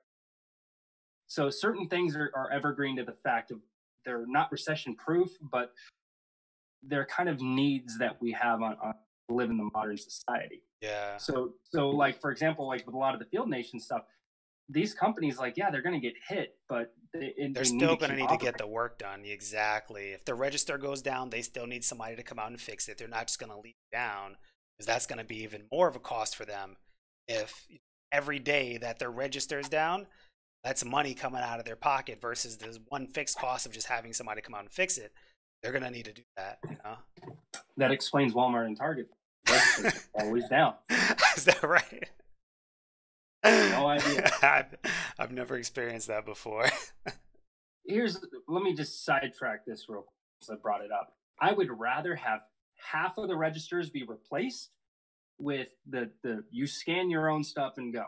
Mm-hmm. I would just rather go in and do that than wait like 20 registers, but only 2 people working, and there's crazy lines. Yeah. Just let me bag up my own stuff. So how about a future alternative to employment? How about a lot of us becoming unemployed because of automation? Like you look at Amazon warehouse fulfillment center, there's freaking robots just driving everywhere. Oh, what is it? Tesla factory. There's machines building everything. You know, the people are in the planning stages. People are in the management stages. There's not people actually on the floors building these things like there were 20, 30, 40 years ago. A lot of these jobs are disappearing. What in the next few years, Tesla's talking about having a fleet of Teslas driving around as Tesla taxis. It's going to happen to Uber. What about the automated Uber cars? You know. Well, there's a lot of the automated Uber car gave us a clear and present reason why we need a human driver. Is that right? Not too concerned about the Uber drivers being taken over. I still think that, let's say that they allow self-driving cars on the road. I still think it's going to be mandated, at least in the U.S., that a human being is behind the wheel at all times. I don't know. I don't know about that. I don't know about that, Mace. I did a test drive in a Tesla a couple months ago, and they have it right now so that you can set the automation on the highways. But you can't do it on regular streets yet. I think there's like legislation against it, something like that. So, you know, I test drive it on the road, nice smooth ride. We get to the highway, he's like, okay, turn on automation. And I'm like, all right, I did it. Put my hands on the steering wheel. I'm not controlling the thing anymore. I'm not controlling the pedal anymore. I flick the freaking, the turn signal, and it switches lanes. It knows if cars coming in towards you. It can see 360 degrees, Mace. 360 degrees. No human can do that. These things are going to be way safer than humans. Humans are the error factor. Humans are the threat. Humans are the danger. So that's the problem. So I totally agree with what you're saying. Yeah. But that only works if the cars are talking to each other. If you have a Tesla driving on the road that's self-driving, it's wonderful. Mm-hmm. But if all the other cars around it are not automated, it doesn't matter how safe that one Tesla is. All the other cars around it makes it equally as bad. What makes it awesome is if it's like this hive mind sense. If you have all the cars on the road are all automated, and they're a part of a network that can speak to one another. Yeah. Like, oh, I'm going to make a lane change here. Okay, let me back up a little bit. You know what I mean? Oh, yeah. When they're talking to each other. That would be amazing. That would be freaking amazing. Here's a little thought experiment. We live in America, and bureaucracy is crazy. We have that installed. That's what it is, okay? Self-driving cars can drive not just on the freeway, but anywhere. Mm-hmm. You put in your GPS, they understand road signs, all that stuff. It's 2:00 in the morning, you're leaving the bar, drunk as a skunk. I'm going to get in my car and drive home, but I'm not going to drive. I'm going to sit in the passenger seat, put in my GPS, my car's going to drive me home. Mm-hmm. Someone runs a red light, whatever, doesn't matter if it was a human driver, if it was a self-driving, doesn't matter. Runs a red light, you hit it, right? Yeah. Cop comes over, minor damage, nothing too crazy, but the car's banged up. Is the car, that's it? Or is it like, hey, you were drunk. I mean, you should have been sober driving. Well, my car was the one that was driving, not me. I mean, bureaucratically, we would look at it as the person is still responsible. I think it depends. So how things are right now, the human is supposed to be awake, alert, and be ready to take over the vehicle at any given time. At the last Tesla, I think it was like the automation meeting or something. Did you see this thing? It's pretty long. Yeah. I probably did. I've been seeing a lot of stuff lately. The newest one I watched was Mercedes. Okay. Electric car. So what Elon was talking, I haven't seen the Mercedes one, but what Elon was talking about, he's saying that within the next few years with this Tesla taxi fleet, they're talking about, piece by piece removing control from human drivers. So they're talking about removing the pedal, moving the steering wheel, removing the gear shifter, and then there's just going to be seats.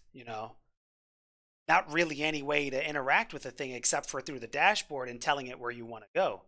Like in that case, there's no steering wheel, there's no pedal, there's no gear shifter. The car gets into an accident. How can you be to blame? It's impossible. It's literally impossible. It's like, how can I control this thing, which is impossible for me to control? The machine is controlling itself.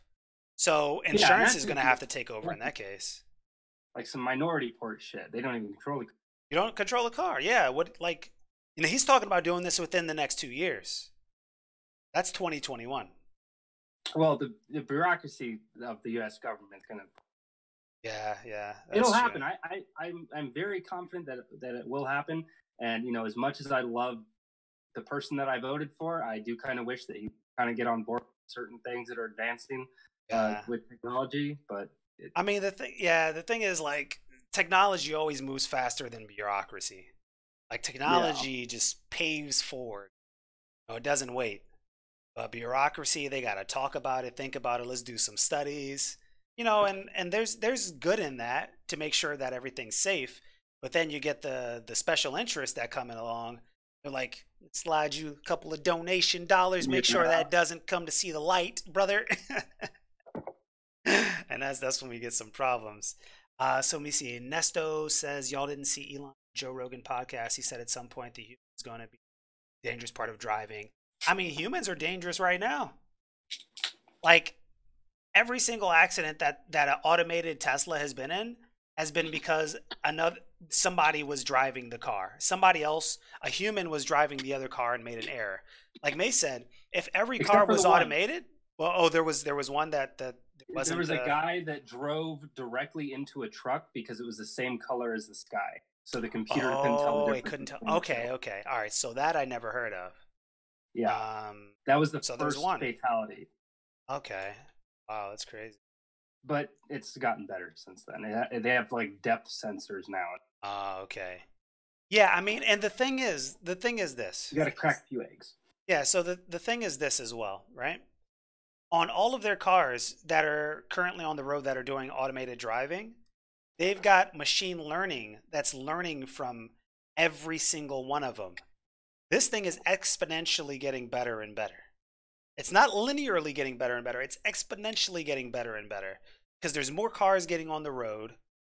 Each one of these cars is going to be receiving more data to help train the models, the ML models. And so this might be happening sooner than expect. I think one of the coolest videos on a Tesla vehicle, CGP Grey, he did an hour-long video that's comprised of hours and hours worth of content that he edited of him driving on the loneliest road in America. And it was awesome because he was showing off the car and all this stuff. But the thing that I thought was really interesting, the loneliest road in America is the longest stretch between gas stations. It's the longest stretch of road between rest stops, and it's in Nevada. It's like from Reno all the way like over into Utah. Mm-hmm. And it's like almost 300 miles. And so he did the math, and it's like it's possible to drive in a Tesla on this road, but you're cutting it so razor thin that you could get stuck in the middle of nowhere.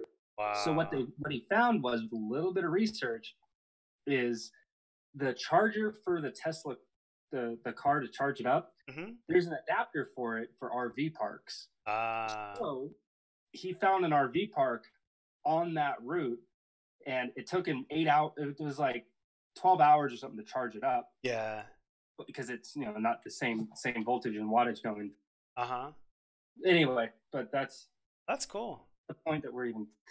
That's cool. I'm gonna have to check that one out. Kind of going back, and I want to filter this back into the gig economy. Yeah. I was at Domino's a couple months ago, and I saw they were prototyping one of their self-driving cars. They had like all the little gadgets on the top of it, and had all this like these decals saying what it was. So basically, the whole back seat, you open up a door, and there's like a cabinet, and then the car unlocks the cabinet, and then you take your pizza out when it drives up to your house. They had to have people in it, part of the testing and everything, but it made me think. So Domino's is like with Toyota, and they're making this whole, or I think it was Ford. Excuse me, they're doing this whole self-driving car thing. That's a lot of R&D costs. That just the testing and everything for that costs more than what you're paying the driver to just, So from the financial, like I love technology and how it advances forward, but then sometimes I look at it and I'm like why? From the capitalist side, like I wouldn't invest money into doing something like that. Stick with what we know. But if we stuck with what we know, then we would go nowhere. Yeah. One of the well, things I mean, I thought of, in terms of that, if I could just stop you for a second, in terms of that, I feel like that's more of like a short term look at it. Like long term, if you were to be able to cut out drivers completely, let's say after 2021, like what would be the cost savings from that R&D from that period of time? It's probably, like a drop in the bucket compared to the savings. Like in the short term, sure, it doesn't make sense. But yeah, I'll let you. Well, you're right. It is all short. One of the other things I thought, hey, you want to cut overhead. That's one of the best ways you can grow. Like if you can keep everything else operating as smoothly as you can, but cut down how much you're paying to have that stuff take care of business, then great. So one of the things I thought of before was DoorDash. So the way that DoorDash works is it's not, people like to think DoorDash is this gig economy food delivery thing. They're not. DoorDash is a marketing. They make commission. If you go on the DoorDash app and food from a restaurant, because you ordered food and that was your gateway to order food, they get a commission on top of it. Right. So DoorDash makes no money off of like DoorDash, Postmates, all these people, they make no money off of the delivery fee. They make their money off of their commissions. So they're marketing.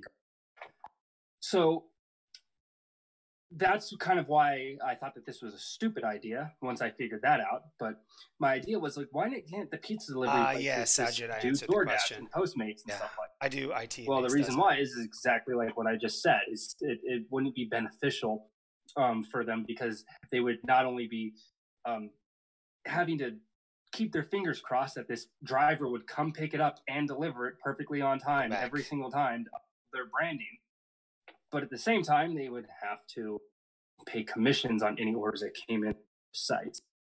So so R&D for the future. Let's get everything automated.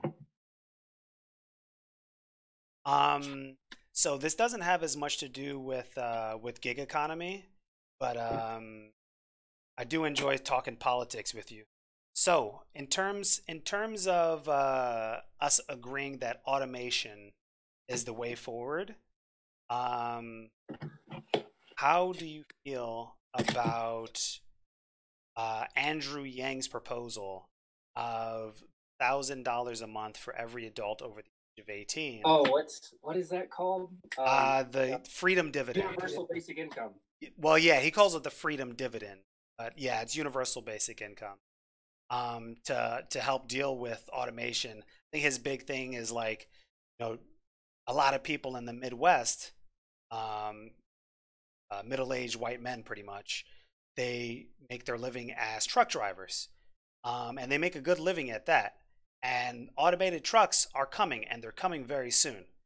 They're going to be able to completely do away with these human truck drivers, because it'll be safer, it'll be more efficient, and it's going to save them, probably billions of dollars over the course of God knows how many years by automating all of these trucks. And saying there's going to be riots and all sorts of craziness unless if we figure out a path forward. And just saying teach the truck drivers how to code is not an answer.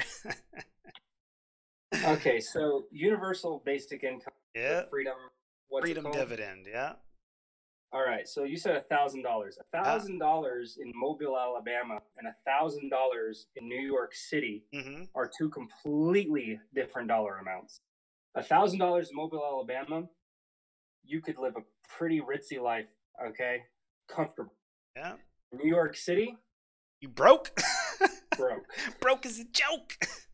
So so that kind of would filter into like a state by state thing, if it were to work properly.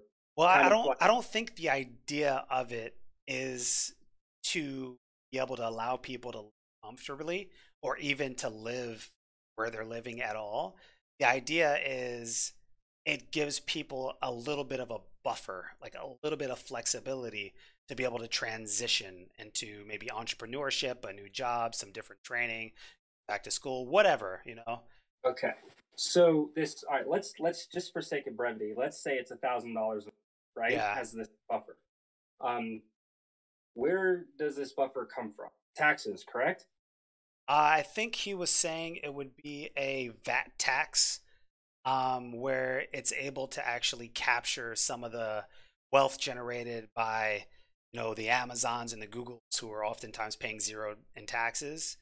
But then the counter argument to the VAT tax is usually that falls on the lowest income folks. And his argument to that is that you can make it so that it doesn't, you're not taxing extra on the staples, just on like the more expensive goods and stuff. And yeah, All there right, you go. so VAT tax. That's his answer. real quick, I'll totally 100% agree with the fact that corporations, they have ways and there are loopholes for them to get out of paying high dollar amounts for stuff. Yeah. But the headline of them paying $0 in taxes is just crazy. There's this thing that's called payroll tax. Right. You have to, all of your employees, every dollar that they earn, it's automatic. It doesn't matter what you try to finagle. It goes through every single person. So, and it just goes even further from there. That kind of more so points towards, let me use Apple for a perfect example. Yeah. Apple is an American-based company, correct? Correct. So Apple, the reason why there's a lot of taxes that Apple doesn't have to pay for is because they don't hold their patents in the USA. So because a lot of their patents are not in the USA, the US government cannot tax those goods because those patents are held in like Ireland and Belgium. They're held in like these tax havens.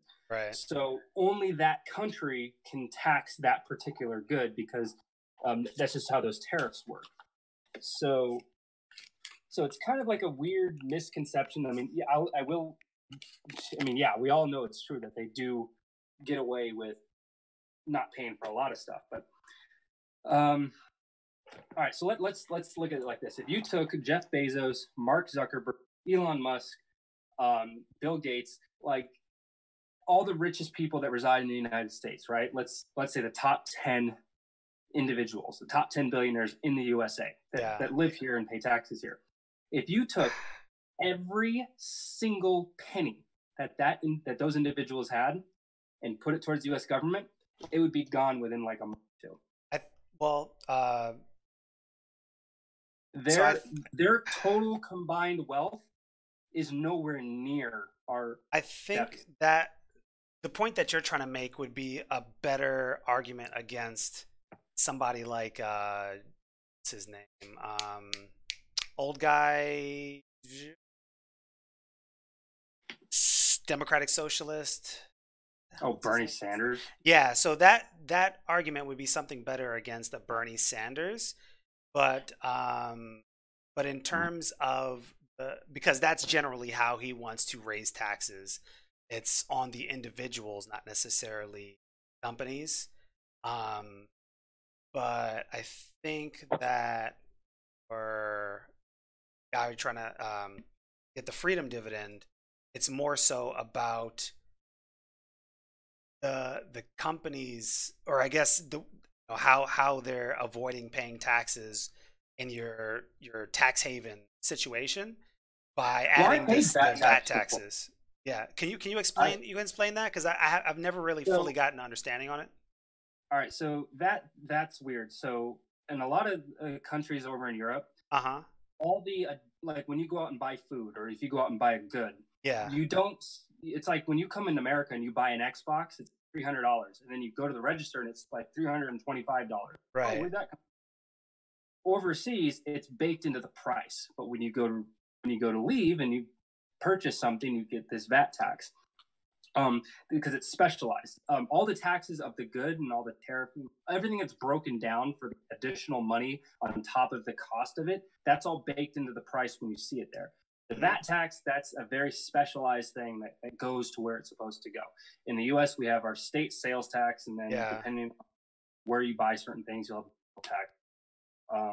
Very, very rare that anyone will ever see federal tax put on to their thing. It's usually like weird government like shit stuff, governments areas purchase things from. So the VAT tax, I don't want to butcher this. So when I was in, I had a layover in Germany, and I bought a soda. Cost me $6. One of these. Yeah. And that's because all the little taxes are baked into it, and plus it was an additional, like, I think the equivalent for us was 75 cents or whatever it is for the euro. And that additional fee was on top of it. What is this? But that goes to wherever it goes. And in this situation, all the money collected from all those sales, if I were to buy something from Amazon, if I buy something from anywhere, that money would then all kind of be collected into a pool and then distributed as necessary for what it's supposed to be for. Yeah. Anyone that's ever bought a video game on G2A, you're paying a VAT tax. Okay. You always see that when you don't buy games from G2A. They're scumbags, but you get cheap games. But you do there's a VAT tax because they are a European-based company. I think they're Ukraine or something. I don't know. Some shady.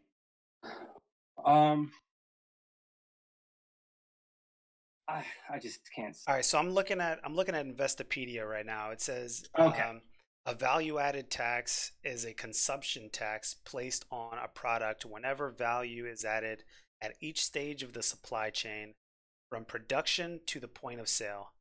The amount of VAT that the user pays is on the cost of the product, less any of the cost of materials used in the product that have already been taxed. So Andrew Yang is saying that he wants to add this tax onto every, let's say, Google ad that is shown, on every purchase that is made at Amazon, every time that some AI is being sold or used or whatever by whoever, or Facebook ad is shown, saying that these taxes on these companies that are oftentimes getting away with not paying taxes on them because they're in tax havens, go towards the freedom dividend.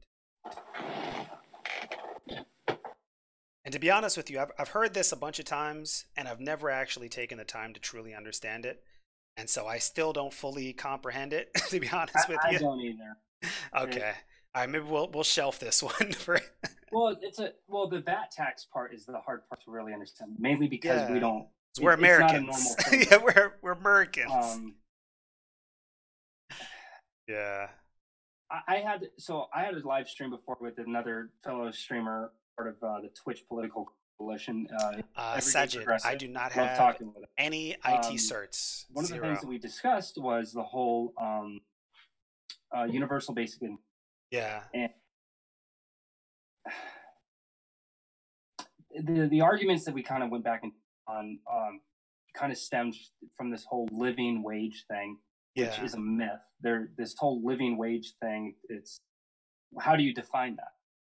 No one wants to define it. Like, you can't say that having a car should be added into your living wage. It's a privilege. Driving, having your license stuff, that's a privilege. It's not like a given right that you have. If you meet the requirements, you can have one.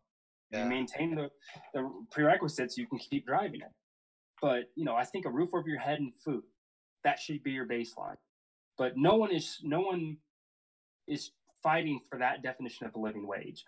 People are fighting for being able to have extra money to go buy the newest iPhone, or have extra money to go do whatever around the town. So that's kind of why I've always really kind of been against it, because the whole... All right, well, so living wage, from my understanding, from what most of the liberals that are pushing for it, from California to DC to New York to Washington State, it's $15 an hour. If you're doing that full time, that's $30,000 a year. In those places, isn't that like still at the poverty level though? I feel like that's pretty low. Like for those places, if you were to take that 30,000 and apply it to, let's say, like Mobile, Alabama, like you're doing pretty well. But 30,000 in Seattle is not good. 30,000 in San Francisco is really bad. New York City, terrible. Washington D.C., that's rough. Unless if you're living on the outskirts of Washington D.C. But so I mean, the point that you brought up about nobody ever like truly defining a living wage, it makes sense. It makes sense. Like I've never seen anybody do the math. How did you come up with that $15 per hour number? Basically just because it's more. That's it. So because it's what? Because it's more. It's more. Yeah. It's like double what the regular minimum, what the federal minimum wage is like 7.4 or something like that, 7.41. I know out here it's like 8.25. Oh, okay. Which is ungodly low, which is why I work in the gig. Yeah, that's terrible, bro. I would never work for freaking $8 an hour. You better get out of here. No, I will slap you with the bamboo stick you offer me that again. So, prime example. Let me see. You like UBI? Okay, no, I don't. That's kind of the experience. California here, not enough. Definitely not. So, when I was in the military, I was married and I had a kid and all that stuff. So every year's experience that I got 3 years now. BAS. So BAS was like a food stipend essentially, which was like I think $250, $300 a month. And my BAH, which is my housing allowance up in the wilderness of New York, was $1,200 a month. So it was about $1,500 a month, let's say, that I got my rent and my food. Mm-hmm. And because that in the area that I lived, that was roughly how much it cost to pay rent. And that was like a good average for how much a single individual should have to pay food. Oh, sorry. How much were we talking about here? It was $1,500. $1,500 per month. $1,500 a month. So much? that was my BAH. Is that? BAH. Oh, that's $18,000 a year. That's pretty low. Right, but no, that was on top of them covering your rent. No, that was just for rent and food. So on top of that, I am lost in the sauce, Mace. Lost in the sauce. All right, I'm gonna pay attention. So my base pay when I first got in was $1,500 a month. Okay. When I got out, it was a little over $2,000 a month. Okay. Base pay on top of all that other stuff. So every year we get $100 increase to our pay. It's like, oh, you've been in for another year. Here's an extra $100, kind of thing. So, and then also as you advance and get promoted and stuff, you make more money as well. Yeah. So that's why by the time I got out of the military, I was making about $4,300 a month. Oh wow, that's really good. Yeah, my last year in. So. That's everything included. Yeah, that was everything included. Oh, okay, I gotcha. But it changes though. Yeah. Because when I was in Korea, my BAH, my housing allowance, because I'm staying in the bed. I'm gig economy for IT. I don't have a job. So I'm still entitled to my BAH. So I'm not in the U.S. and I'm not on any base in the U.S. So the only way that they can do the math for how much money for my housing allowance is based off my home record. Yeah. Which is Southern California. So for my zip code in Southern California, it was $2,000 a month. So instead of in New York, I was getting like $1,200 a month for rent. But then when they did the conversion when I was in Korea, it was $2,000 a month just for the rent. Yeah. and it changes per location. That's kind of the key thing is it's region based. So when you do this whole like conversation of living wage, it makes more sense to not have it be this universal number for everybody, because like you said, $15 depending on the city is a drastically different number. So like $15 minimum wage out here would be amazing. $15 an hour where you live would be garbage, Right. you know? So it's two completely different things. So when you book it by a region, that's when it makes a lot of sense, which is very similar to the situation that we have now. It's kind of like we live in this very, very capitalistic minded society to where, hey, if you're going to live in an area, you're going to, that the cost of living is higher, you're most likely to make more money. The downside of it, though, is just because you make, let's say, $15 to $20 an hour where you work, you can't afford to live in that same location. So my dad, he provided all sorts of stuff for us. He ended up buying us. We went from when I was a kid living in a mobile home up to living in a 7-bedroom house. But the only reason why we did that is because they only spent $300,000 on the house because it was 2 hours away from LA, where my dad would have to commute to work back and forth all the time. You know, that was a big thing about living in the Inland Empire. People that lived in the Inland Empire didn't work in the Inland Empire. They'd buy these nice big houses off in the middle of nowhere, but they would all work all off in the city. Right. That makes sense. It's like, even if we did do a region-based thing, people are not going to really, it's really hard to kind of try to find what, that's why the whole living wage thing just numbs my mind. And I just think of Cortez and I just, ugh. Oh, yeah. AOC. No, I get it. Her heart's in the right place. Like the whole Green New Deal thing. I totally agree. We need to do something about it. But then she just keeps talking. And then I'm like, all right, you just stop. Yeah, I don't want to get caught in a tangent. I love me some AOC. She's hardcore, man. Let me see. We got Impossible Monique. She says $2,000 per month in California is not enough. I think it depends on what part of California. Yeah. Like I was in San Diego for a bit before I moved here to Seattle, and $2,000 a month down there actually wasn't too bad.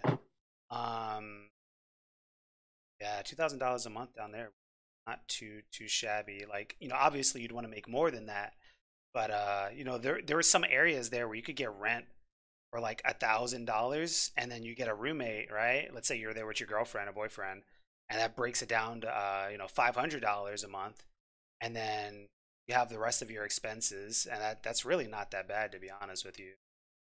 You could easily have your expenses as low as like 1,200 or 1,500 in $2,000 a month. That's your expenses and then some extra to save up and whatnot for a rainy time. But obviously you still want to see. Field Nation is the only platform economy in IT. No, there's also Work Market. There might be more, but I also know Work Market is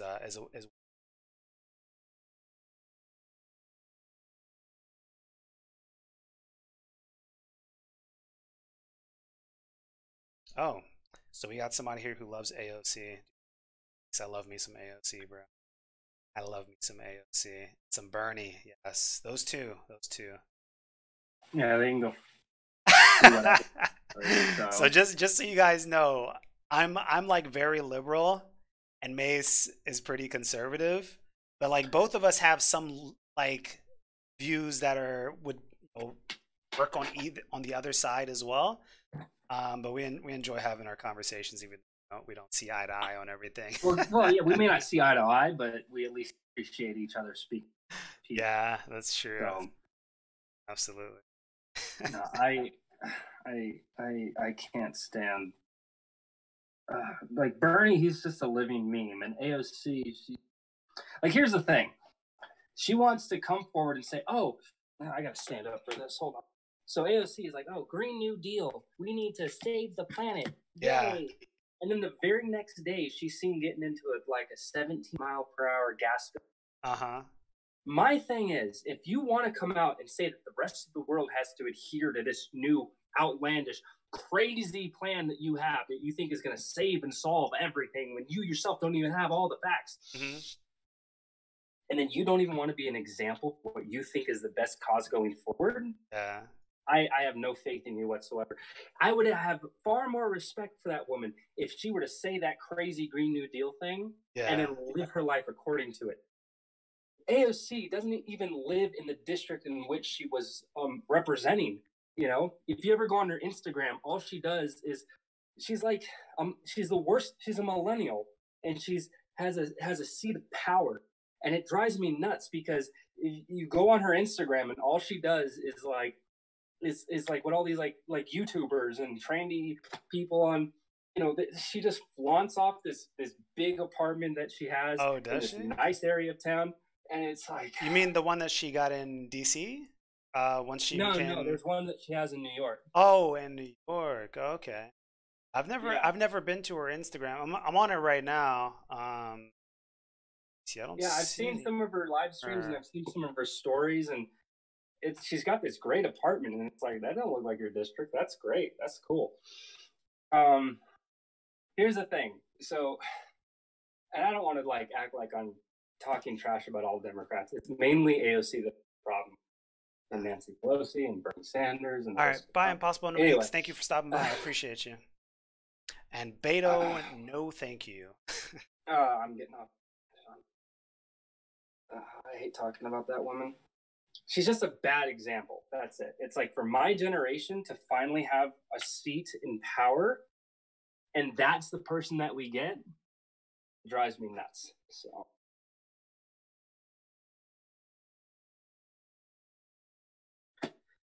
I'm like looking through Instagram. See it. Maybe I'd have to have you send me your. oh, it was a stories, the one that was in reference to. Oh, She was like okay. making a smoothie or showing up. Instagram stories. Do those get saved, or is that just like it's posted and then it's They gone? can be saved like locally, but and you can also turn it into a post later. I'm pretty sure. Oh, I gotcha. I gotcha. I got. Okay, that makes sense. It's most Kind of likely like Snapchat. not here. Where they come and they go. Yeah, I know that they stay up for 24 hours unless you dictate it otherwise. I got you. Makes sense. But yeah, to be honest with you, I've never actually sat down and read the entire Green Bill to be able It's 5 to. pages long. It is probably on record for being one of the shortest proposals in all of the history of proposal. Here we go. I see it here. Yeah, so I think what I'll do is I'll take some time off stream to like actually read it. It takes like it doesn't take long. It's Yeah. really short. You could read it in like My question to you though, without me hit me. having actually read it, is in the Green New Deal, does it say that individual people should get rid of their current vehicles if they're gas guzzlers and get like electric or more sustainable vehicles? No, it doesn't say any of that. Uh, So the Green New Deal, the one that was voted on, yeah. it was ill prepared. Uh-huh. So the reason why I say that is it's super short. There's no specifics on anything. It's Yeah. all a fever dream. That's why it was a joke. That's why no one voted for it. Even the people, all the Democrats that were saying, "Yeah, let's vote for it. Yeah, let's make this a reality." Uh-huh. And the Republicans said, "All right, let's put it to a vote." That's why not a single person said yes because it wasn't ready. Okay. So it was really stupid of them to back AOC when she first talked about it, because then the Republicans said, if we put it to a vote, we have you on record. Yeah. That was a super stupid move on the DNC. They should have been like, oh, it's a good idea. Keep it quiet. Let's take a couple of years. Let's work on it. Let's refine it. No, the planet's gonna die in 10 months. We need to do this now. Whatever, you know. So that's it. If they, I'm telling you, I would have had far more respect for them, and they could have even swayed me. I don't want to say that I'm some sort of hippie environmentalist, but Mm-hmm. I'm not a climate change denier. You know, I Yeah. understand that we are polluting our planet, as it were, and we should take strides to improve those things. But I think being we're not even the biggest cause of it. China is. There are multiple other countries that are contributing more than just the U.S. Should we do our part? Absolutely. But for her to go forward and say that the crux of the problem is on us, it's like a slap in the face. I think that's the link for the green. So I think I might have found Bill. Not sure. Let's see, Mace, I'm gonna paste it. Is it cool if I paste it in your chat? Yeah, if you want, I'm not gonna be able to see it. Oh, right, because you're on your tablet. I was gonna ask you to take a look and tell. So this was like there was a couple revisions. Yeah. So when the Green New Deal on her website was first put out, there was a line in it that said, "Provide a living wage to every working American." Provide like a government fueled, like basically taxpayer dollars go towards this, and provide a livable stipend for everyone unwilling to work. That was the language, unwilling to work. Yeah. So that was in the original thing that was posted on her website. It was very quickly redacted and there was a new one put up, but it has been shown in the metadata of her actual website of the original PDF. Okay, sorry, I actually found it. All right, so I found the one that was on Congress's website. That was actually proposed. Yeah, that's basically I'll put the link in the chat for that. To take a let's see, Uber Eats is robbing people. I've never actually driven for Uber Eats before, so yeah, Wealth Unit, tell us about it. Mace, have you ever driven Uber Eats before? No. Okay. No, I haven't, but I do have something I want to show you. So go ahead and keep talking since you brought up Uber. Let's see, what are IT gig platform? Say the other one is Work Market. Let's see, I can get the link. And so my brother's done it. He enjoys it. The benefits of doing Work Market is that they don't take a fee out of your cut. So whatever rate you negotiate with the company, that's what you get. Whereas on Field Nation, they're going to take a 10% finder's fee and then a 1.3% what is it called? Insurance fee if you don't provide your own insurance. But the negatives of working with Work Market is that they don't have as much work that you can get as working on Field Nation gets a lot more work. But yeah, that's the link to get to Work Market. Market's website, and I still have never done Work Market before. I need to, and I want to. I'm just being a lazy lima bean. I'm not living up to my name as the true gig stacker. You know, if I want to be the one true gig stacker, I've gotta step my game up. I gotta do more than one gig. Can't just be doing one. Just be doing one gig. Oh my goodness. I just take stacker out of my name. Just call it gig. Just call me gig, guys.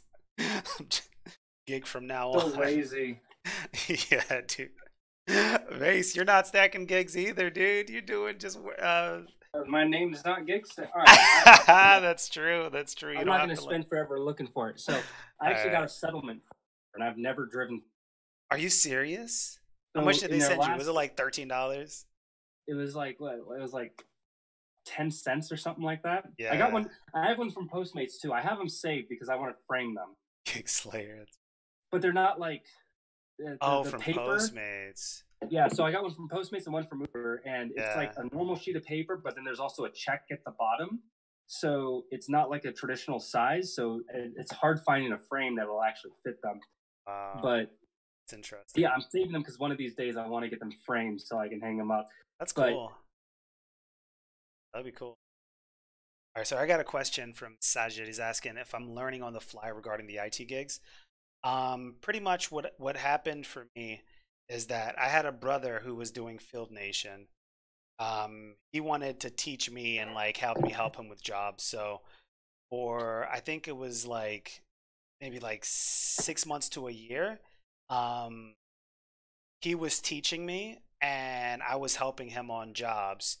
And then after a certain point in time, I felt comfortable to be able to do jobs on my own. So I started applying for jobs on my own.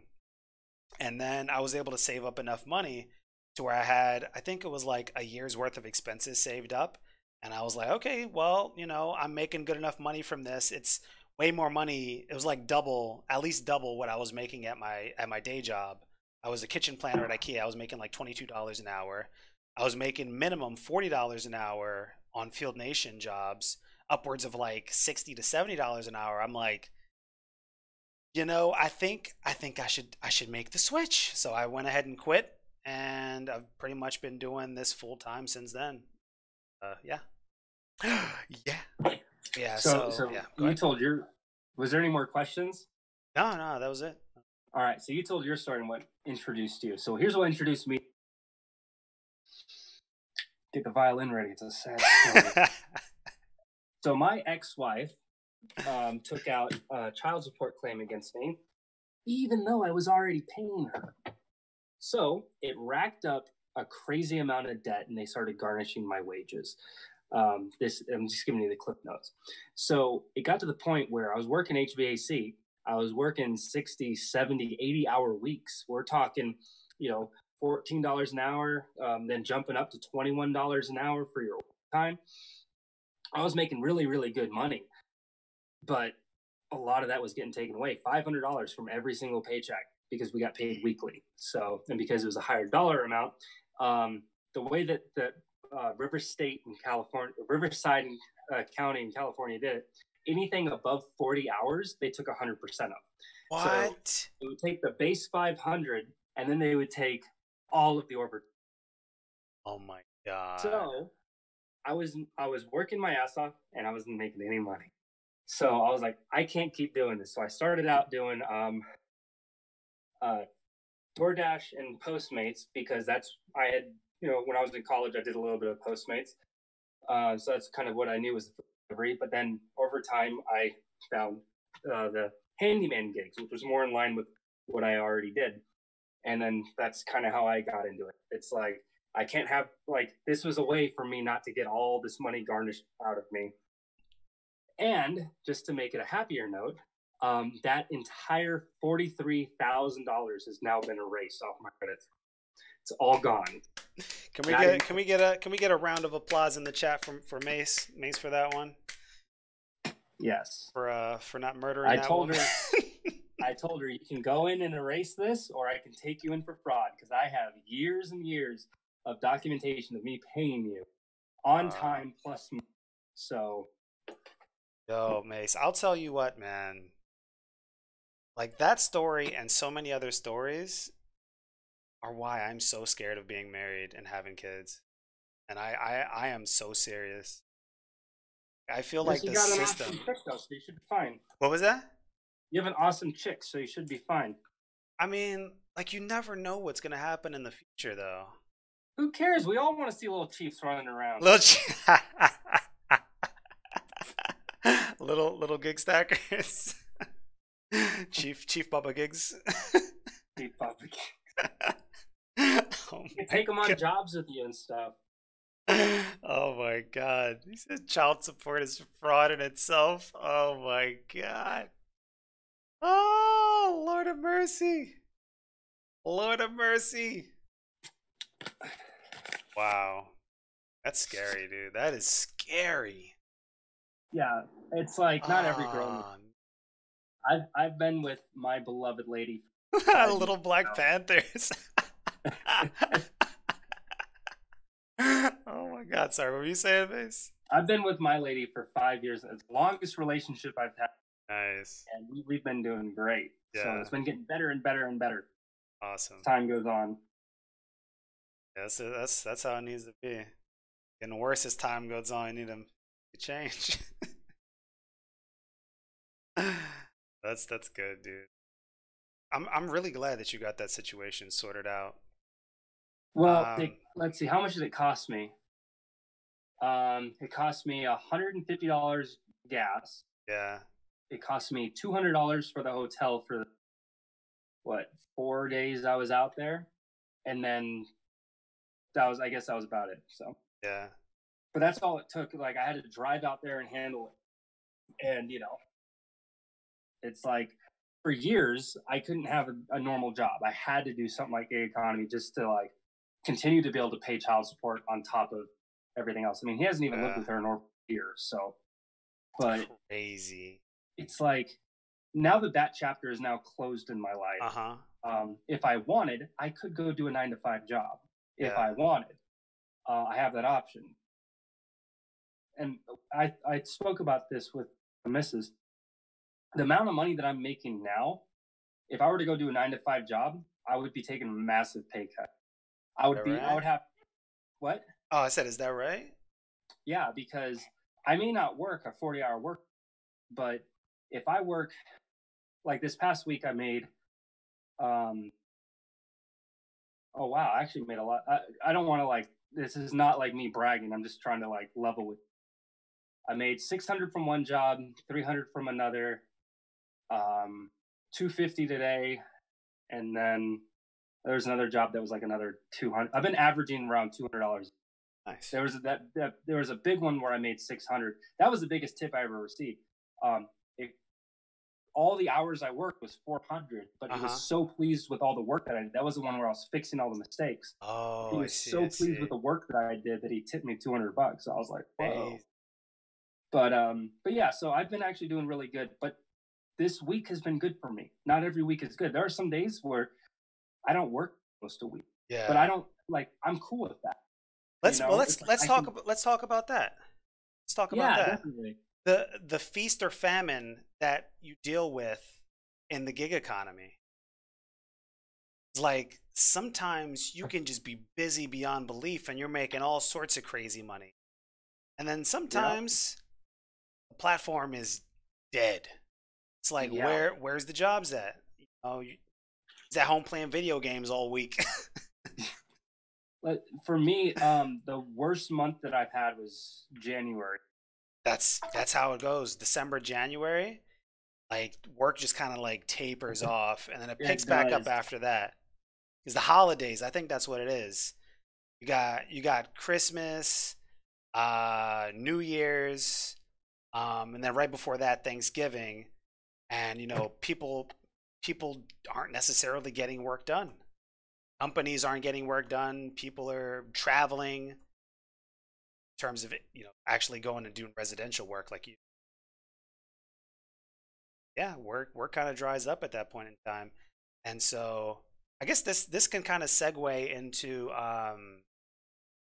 like financial independence and making sure that you have a rainy day fund, especially if you're in the gig. And this is something that that I spoke with Mace around this time last year. And Mace can tell you, like pursuing financial independence, it will change everything. It'll make your life so much different. Like even before you're financially independent, just pursuing it changes things. Like it reduces stress. When emergencies pop up, they're no longer emergencies, they're minor inconveniences. You don't have to go into debt over dumb stuff, Oh, prime example of that. So back on my old truck, it was like I was doing a lot of the DoorDash and stuff. So I was doing constant maintenance on my truck. And it's like over the course of like 4 months, I put $1,000 in the thing to keep on.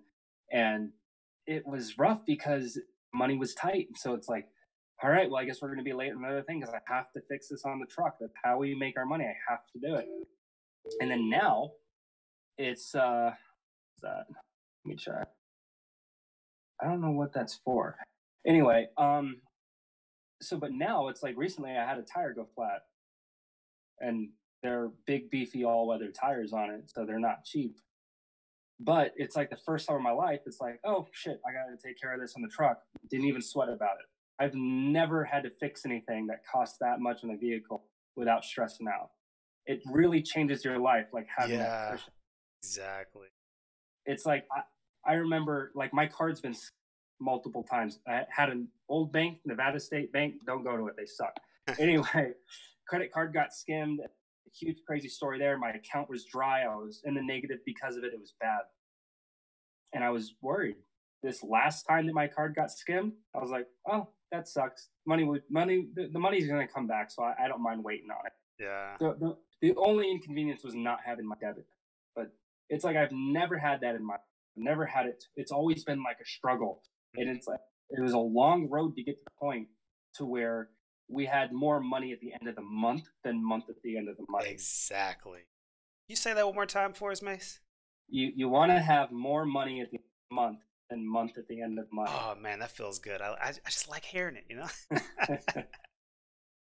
I mean, it's an amazing feeling. And like for me, I remember years back, I would be like, how am I working this hard and making all this money, and then at the end of the year I don't have anything to show for it?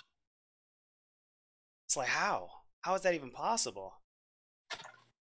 And it's because I wasn't making sure there was more money at the end of the month than there was month at the end of the money, you know? And switching that around, my God.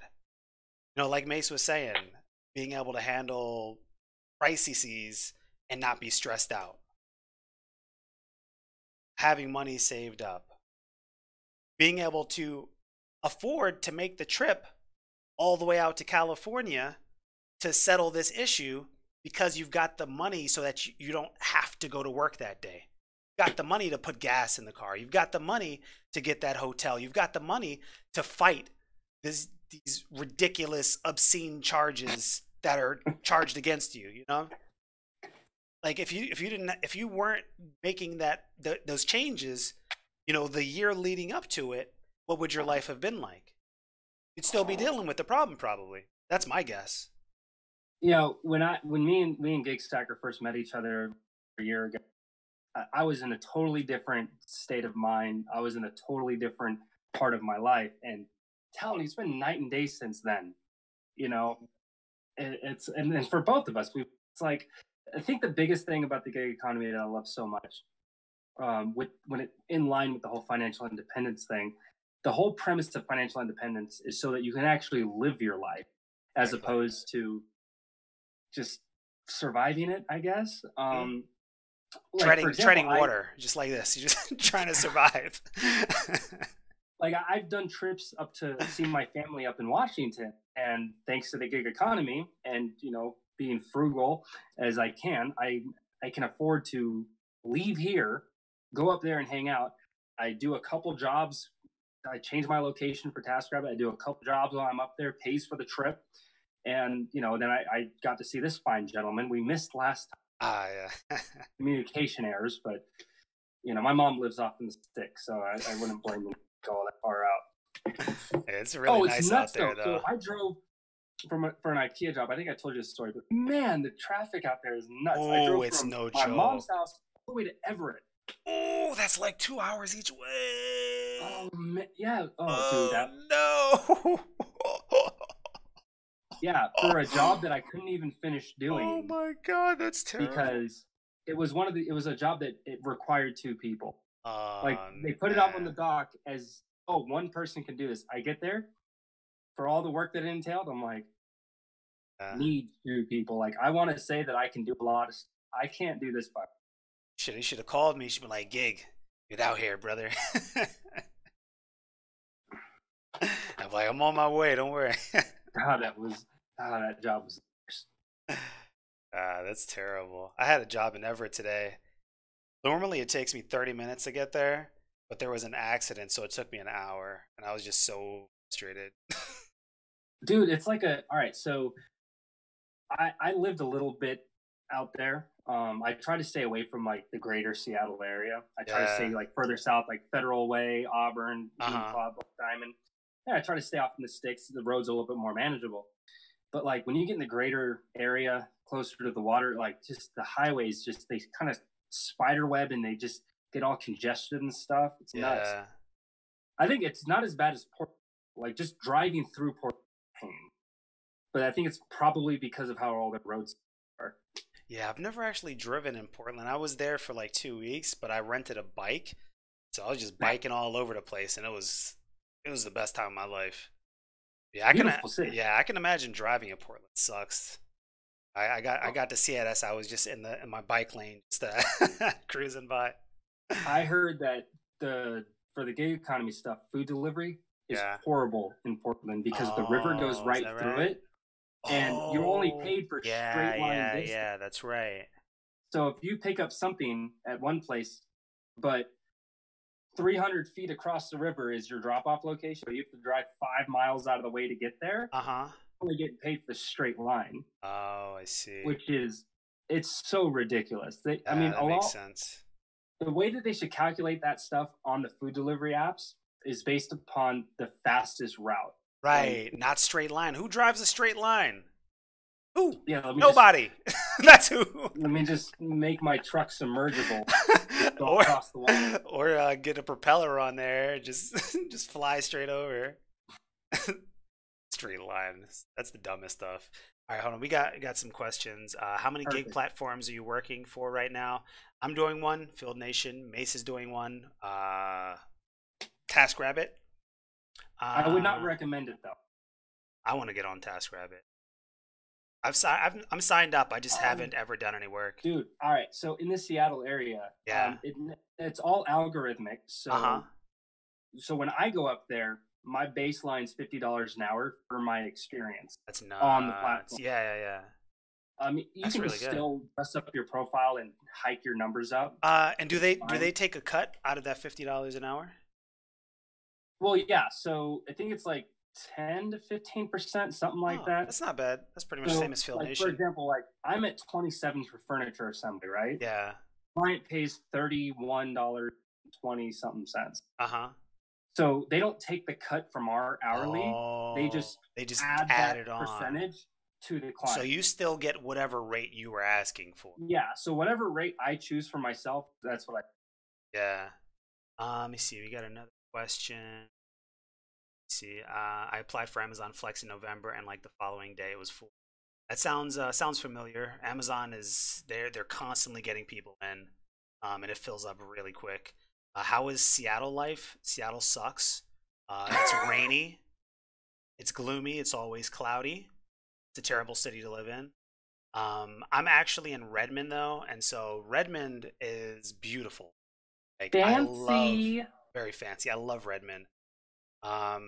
It's expensive as balls, but it's worth it in my opinion to like help with how shitty everything else is, you know? So I'm dealing with like the rain and the gloom and the constant drizzle and the clouds, and you know, there's also the Seattle freeze, which is where people are friendly, but what's the saying? They'll like talk to you, but they're not really friendly. You know, like they'll say, hey, what's up or whatever, and hi and bye and all that good stuff. But if you actually want to like hang out with them and like actually make friends, that's like it's a non-starter. So yeah, Seattle sucks. I don't like it here. Summers here are gorgeous though. Probably the most beautiful you'll ever see anywhere. Pretty much, what is it? July and August. It's just like the hottest it gets is maybe 85 degrees. Like Mace, you lived here for a while, right? Like well, I got it doesn't lucky. get that hot here. I didn't live there through the winter. Oh God, the winters. I lived there in the spring and the summer. Yo, so when I was doing my apprenticeship in the winter, I would go to work and it was dark, right? Yeah. I would leave home from work and it was dark again. I would never see the sunlight. It's like the sun came up so late and went down so early. It's like, are we in Alaska? Like, what is going on here? Is it forever darkness? Winter is coming. You know, the Night King has arrived. Like what is this? Night King has arrived. What is this? Let me see. Comparable to a city in the DMV. I'd say if you were to compare Redmond to a city in the DMV, it's more similar to like Chevy Chase. It's like where the rich folks live. Seattle is more similar to Washington D.C. though. Like it's so dirty though. Seattle is it's the dirtiest city I've ever seen. It's Oh, like there's really? trash everywhere, homeless people everywhere, and I kind of feel dirty just walking around, to be honest with you. Like in DC, there's homeless people, right? But the homeless people don't just leave trash everywhere. They don't have tents all over the place.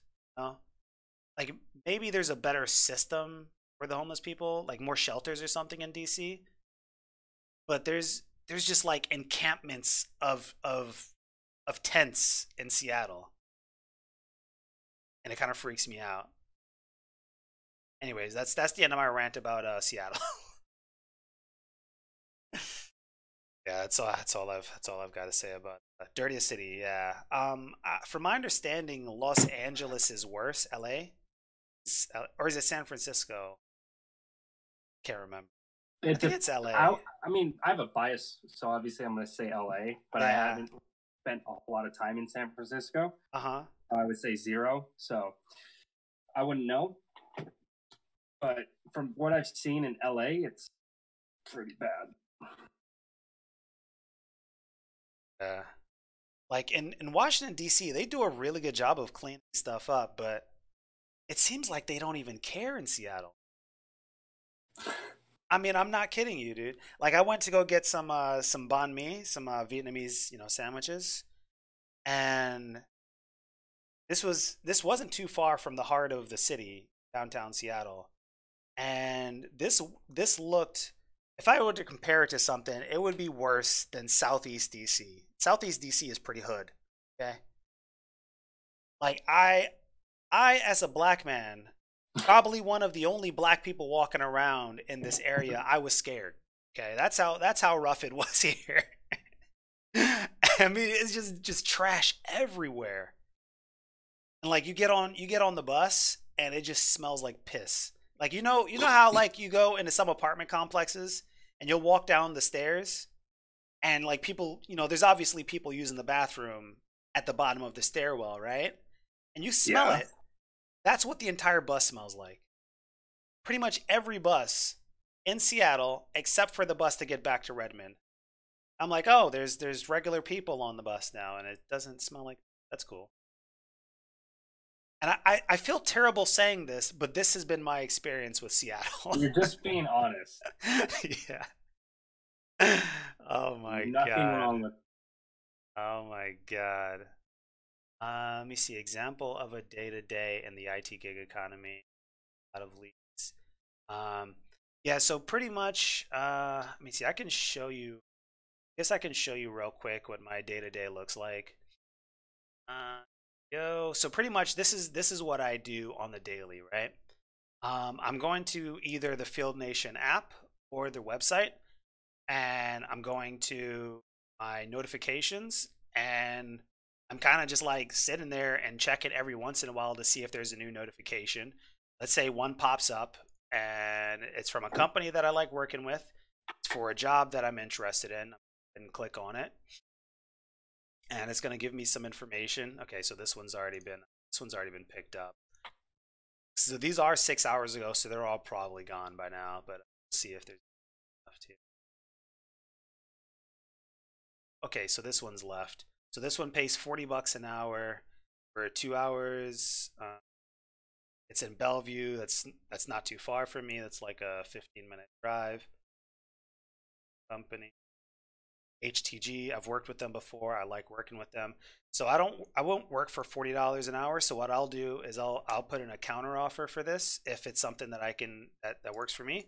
And so I'll say $50 an hour for 2 hours, or maybe I'll do like a blended.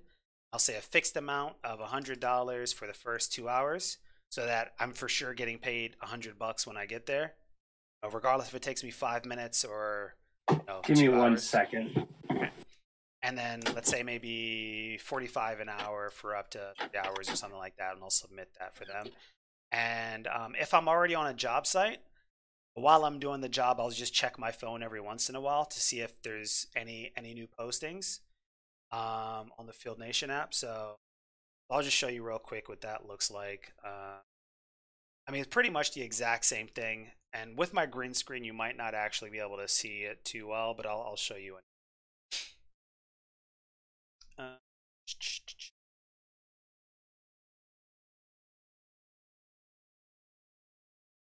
Okay. Uh,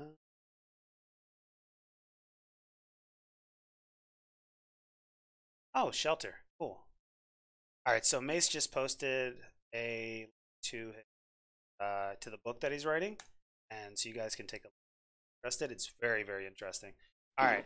So this right here is the app, and with my green screen, you can't see anything, so this is pointless. Anywho's, um, so that was that's a non-starter.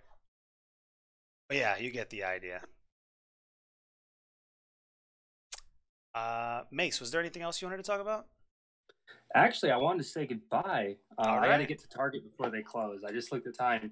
Sounds good. Uh, Dude, this was dope. I like this. We made a lot of headway. Yes, indeed. Progress Yeah. we can believe in. Yeah. I mean, obviously we don't agree on everything, but Yeah.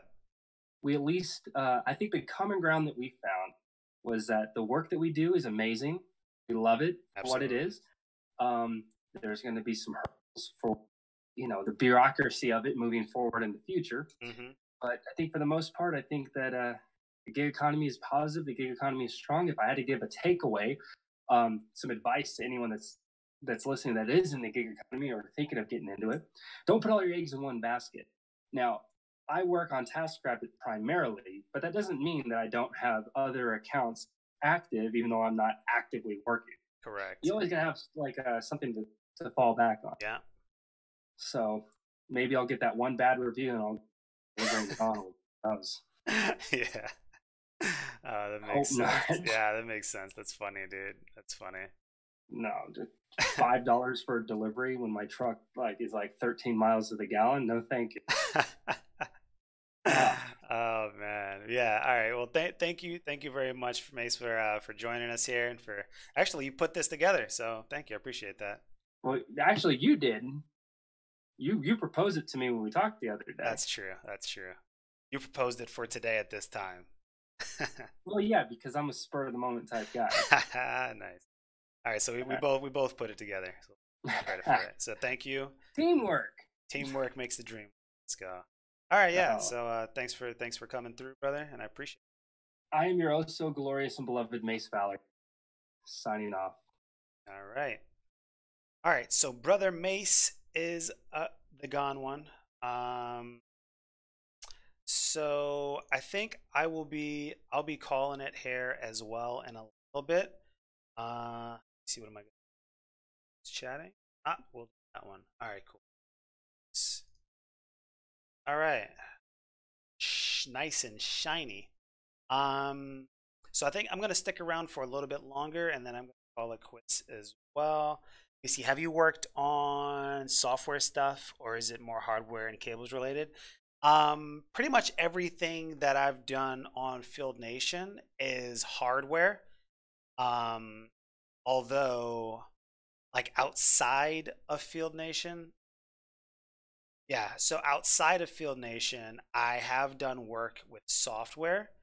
Um, I've done some web development stuff, and then I also did an apprenticeship with a software company here in the Seattle area for a couple months doing software development as well. Uh, but yeah, Field Nation is primarily just hardware stuff like networking, setting up network racks, installing devices on the network rack, running cables from the network rack to some endpoint, setting up an IP phone, computer, or a POS register, something like that. So, are you going to upload more videos regarding gigs? I want to. I want to. I just I kind of want like good ideas, you know? I don't want to just put out content without it being well thought out and something that I help people. Like I did a video not too long ago about how to use the little the lift. Uh, Let me see. I can't remember the exact name, but how to use a lift, right? Like for me, there weren't too many good videos about how to use lifts. That's something that I feel like people in the gig economy can benefit from. Um, and yeah, so I made a video about that. Let's see, how did you get drug test done? Very simply, you just go to the website, you request a drug test. I think they send you to like a drug testing website, to a drug testing company's website. Pay them like $20 or something, and then just go to a local facility that they give you from the list. Yeah, the lift video, in my opinion, was one of the best that I could find on YouTube. 'Cause nobody tells you how to freaking turn the thing on, you know? And that was the thing that I struggled with. And then on top of that, like they take so much time telling you how to actually get it to go forward or left or right or back or up or down.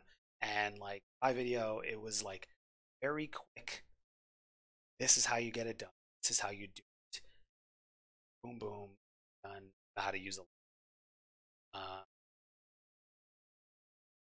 but yeah, so the drug test, they give you a list of places. Go in, up, give it back to them.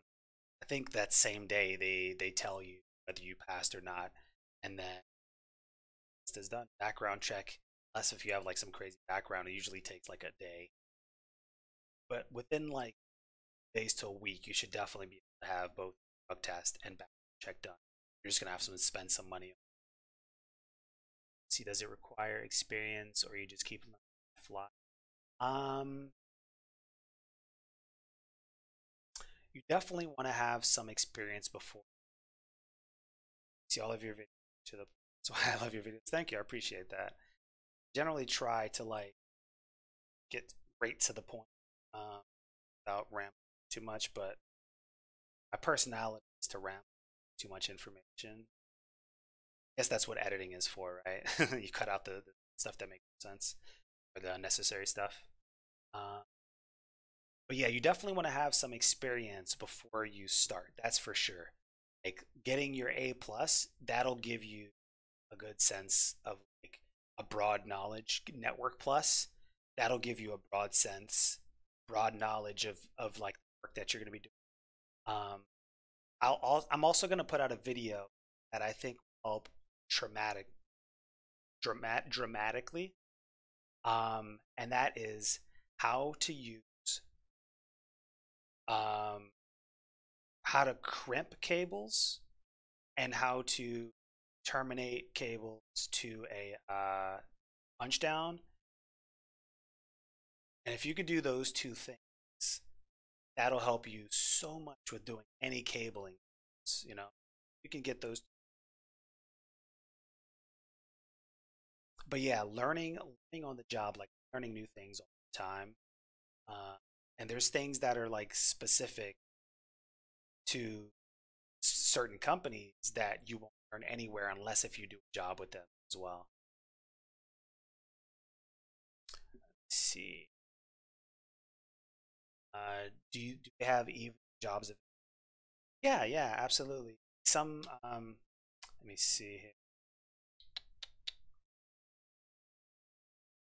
Yeah, I think I can show you one of the jobs that I have. It's like a couple weeks from now. It's a 9 job, and I love doing some over jobs. Some over. Yeah, you just have to look and see. You have to check often with the location tab to check for jobs. To be honest with you, it can be constantly going to see if they're posting or something. But you can also have it set up so that it texts you. It's something that you're interested in, or you can have it email as well. But I find that more annoying going checking when I'm ready. Um, I have mine set so that it emails me every time out at a job, but jobs that are just posted, I don't want to those. I don't want to be texted for either. Routed, I'm cool with getting emails on those. Those are routed jobs means that you don't have to request it. Just go in, press accept, and the job is yours. Let's see. Yeah, the large majority of jobs are going to be 6 a.m. It's pretty rare that you get 6 p.m., 8 p.m., 9 jobs midnight. Those are super rare, but sometimes they happen. Yeah, so I can show you.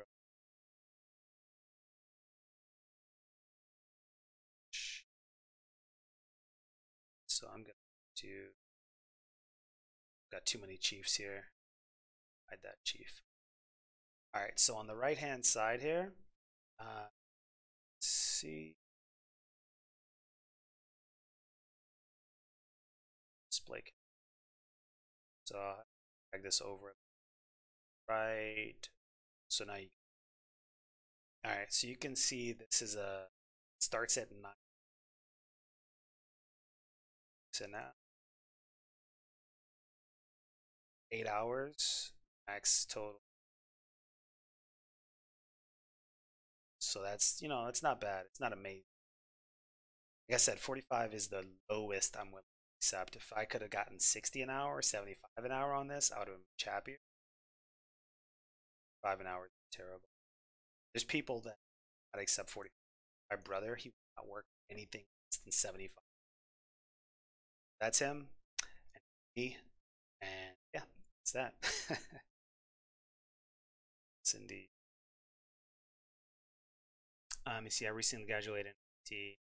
Still haven't found a job, so looking for part-time. That's why I was asking, had any certs or anything like that. Yeah. So if you graduated in IT, so what did you to a university? Uh, like what do you mean IT? Did you get a bachelor's degree? Did you get some certifications? Like what exactly? So your voice is skipping a little. Let's see.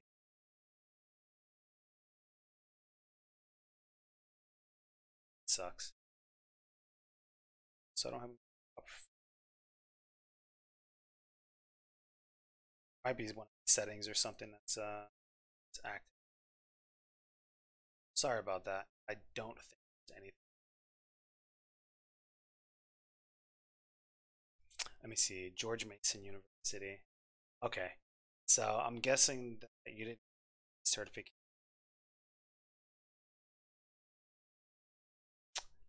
See, bachelor's in application technology.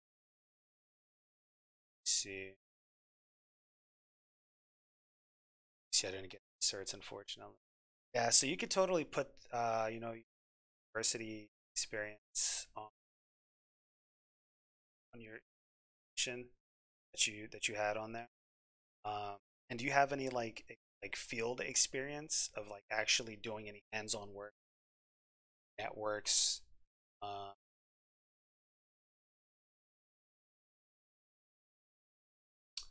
yeah, actually, I think I'm gonna cut the stream early here. Sajid, um, I don't mind taking a call with you on Discord. Quicker can can post your Discord. Actually, I can give you access to my Discord chat.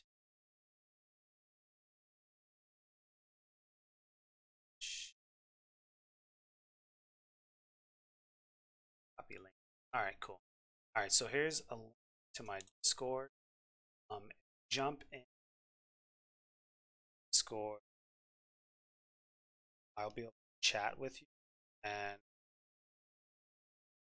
one-on-one answer your questions a little.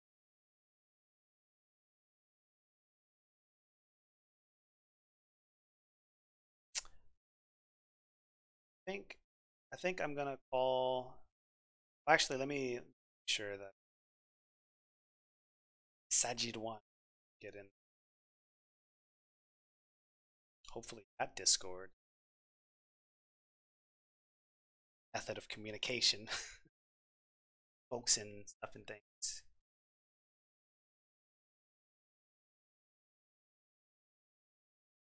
Okay, all right, cool. So Sajid give you tribe. Okay, cool. All right, so go ahead and jump in general. Yeah, we'll be good. Everybody else, thank you so much for watching. I appreciate you guys coming through, asking all your questions. Hope this has been a discussion with Valor and myself. Catch you guys next time. Peter.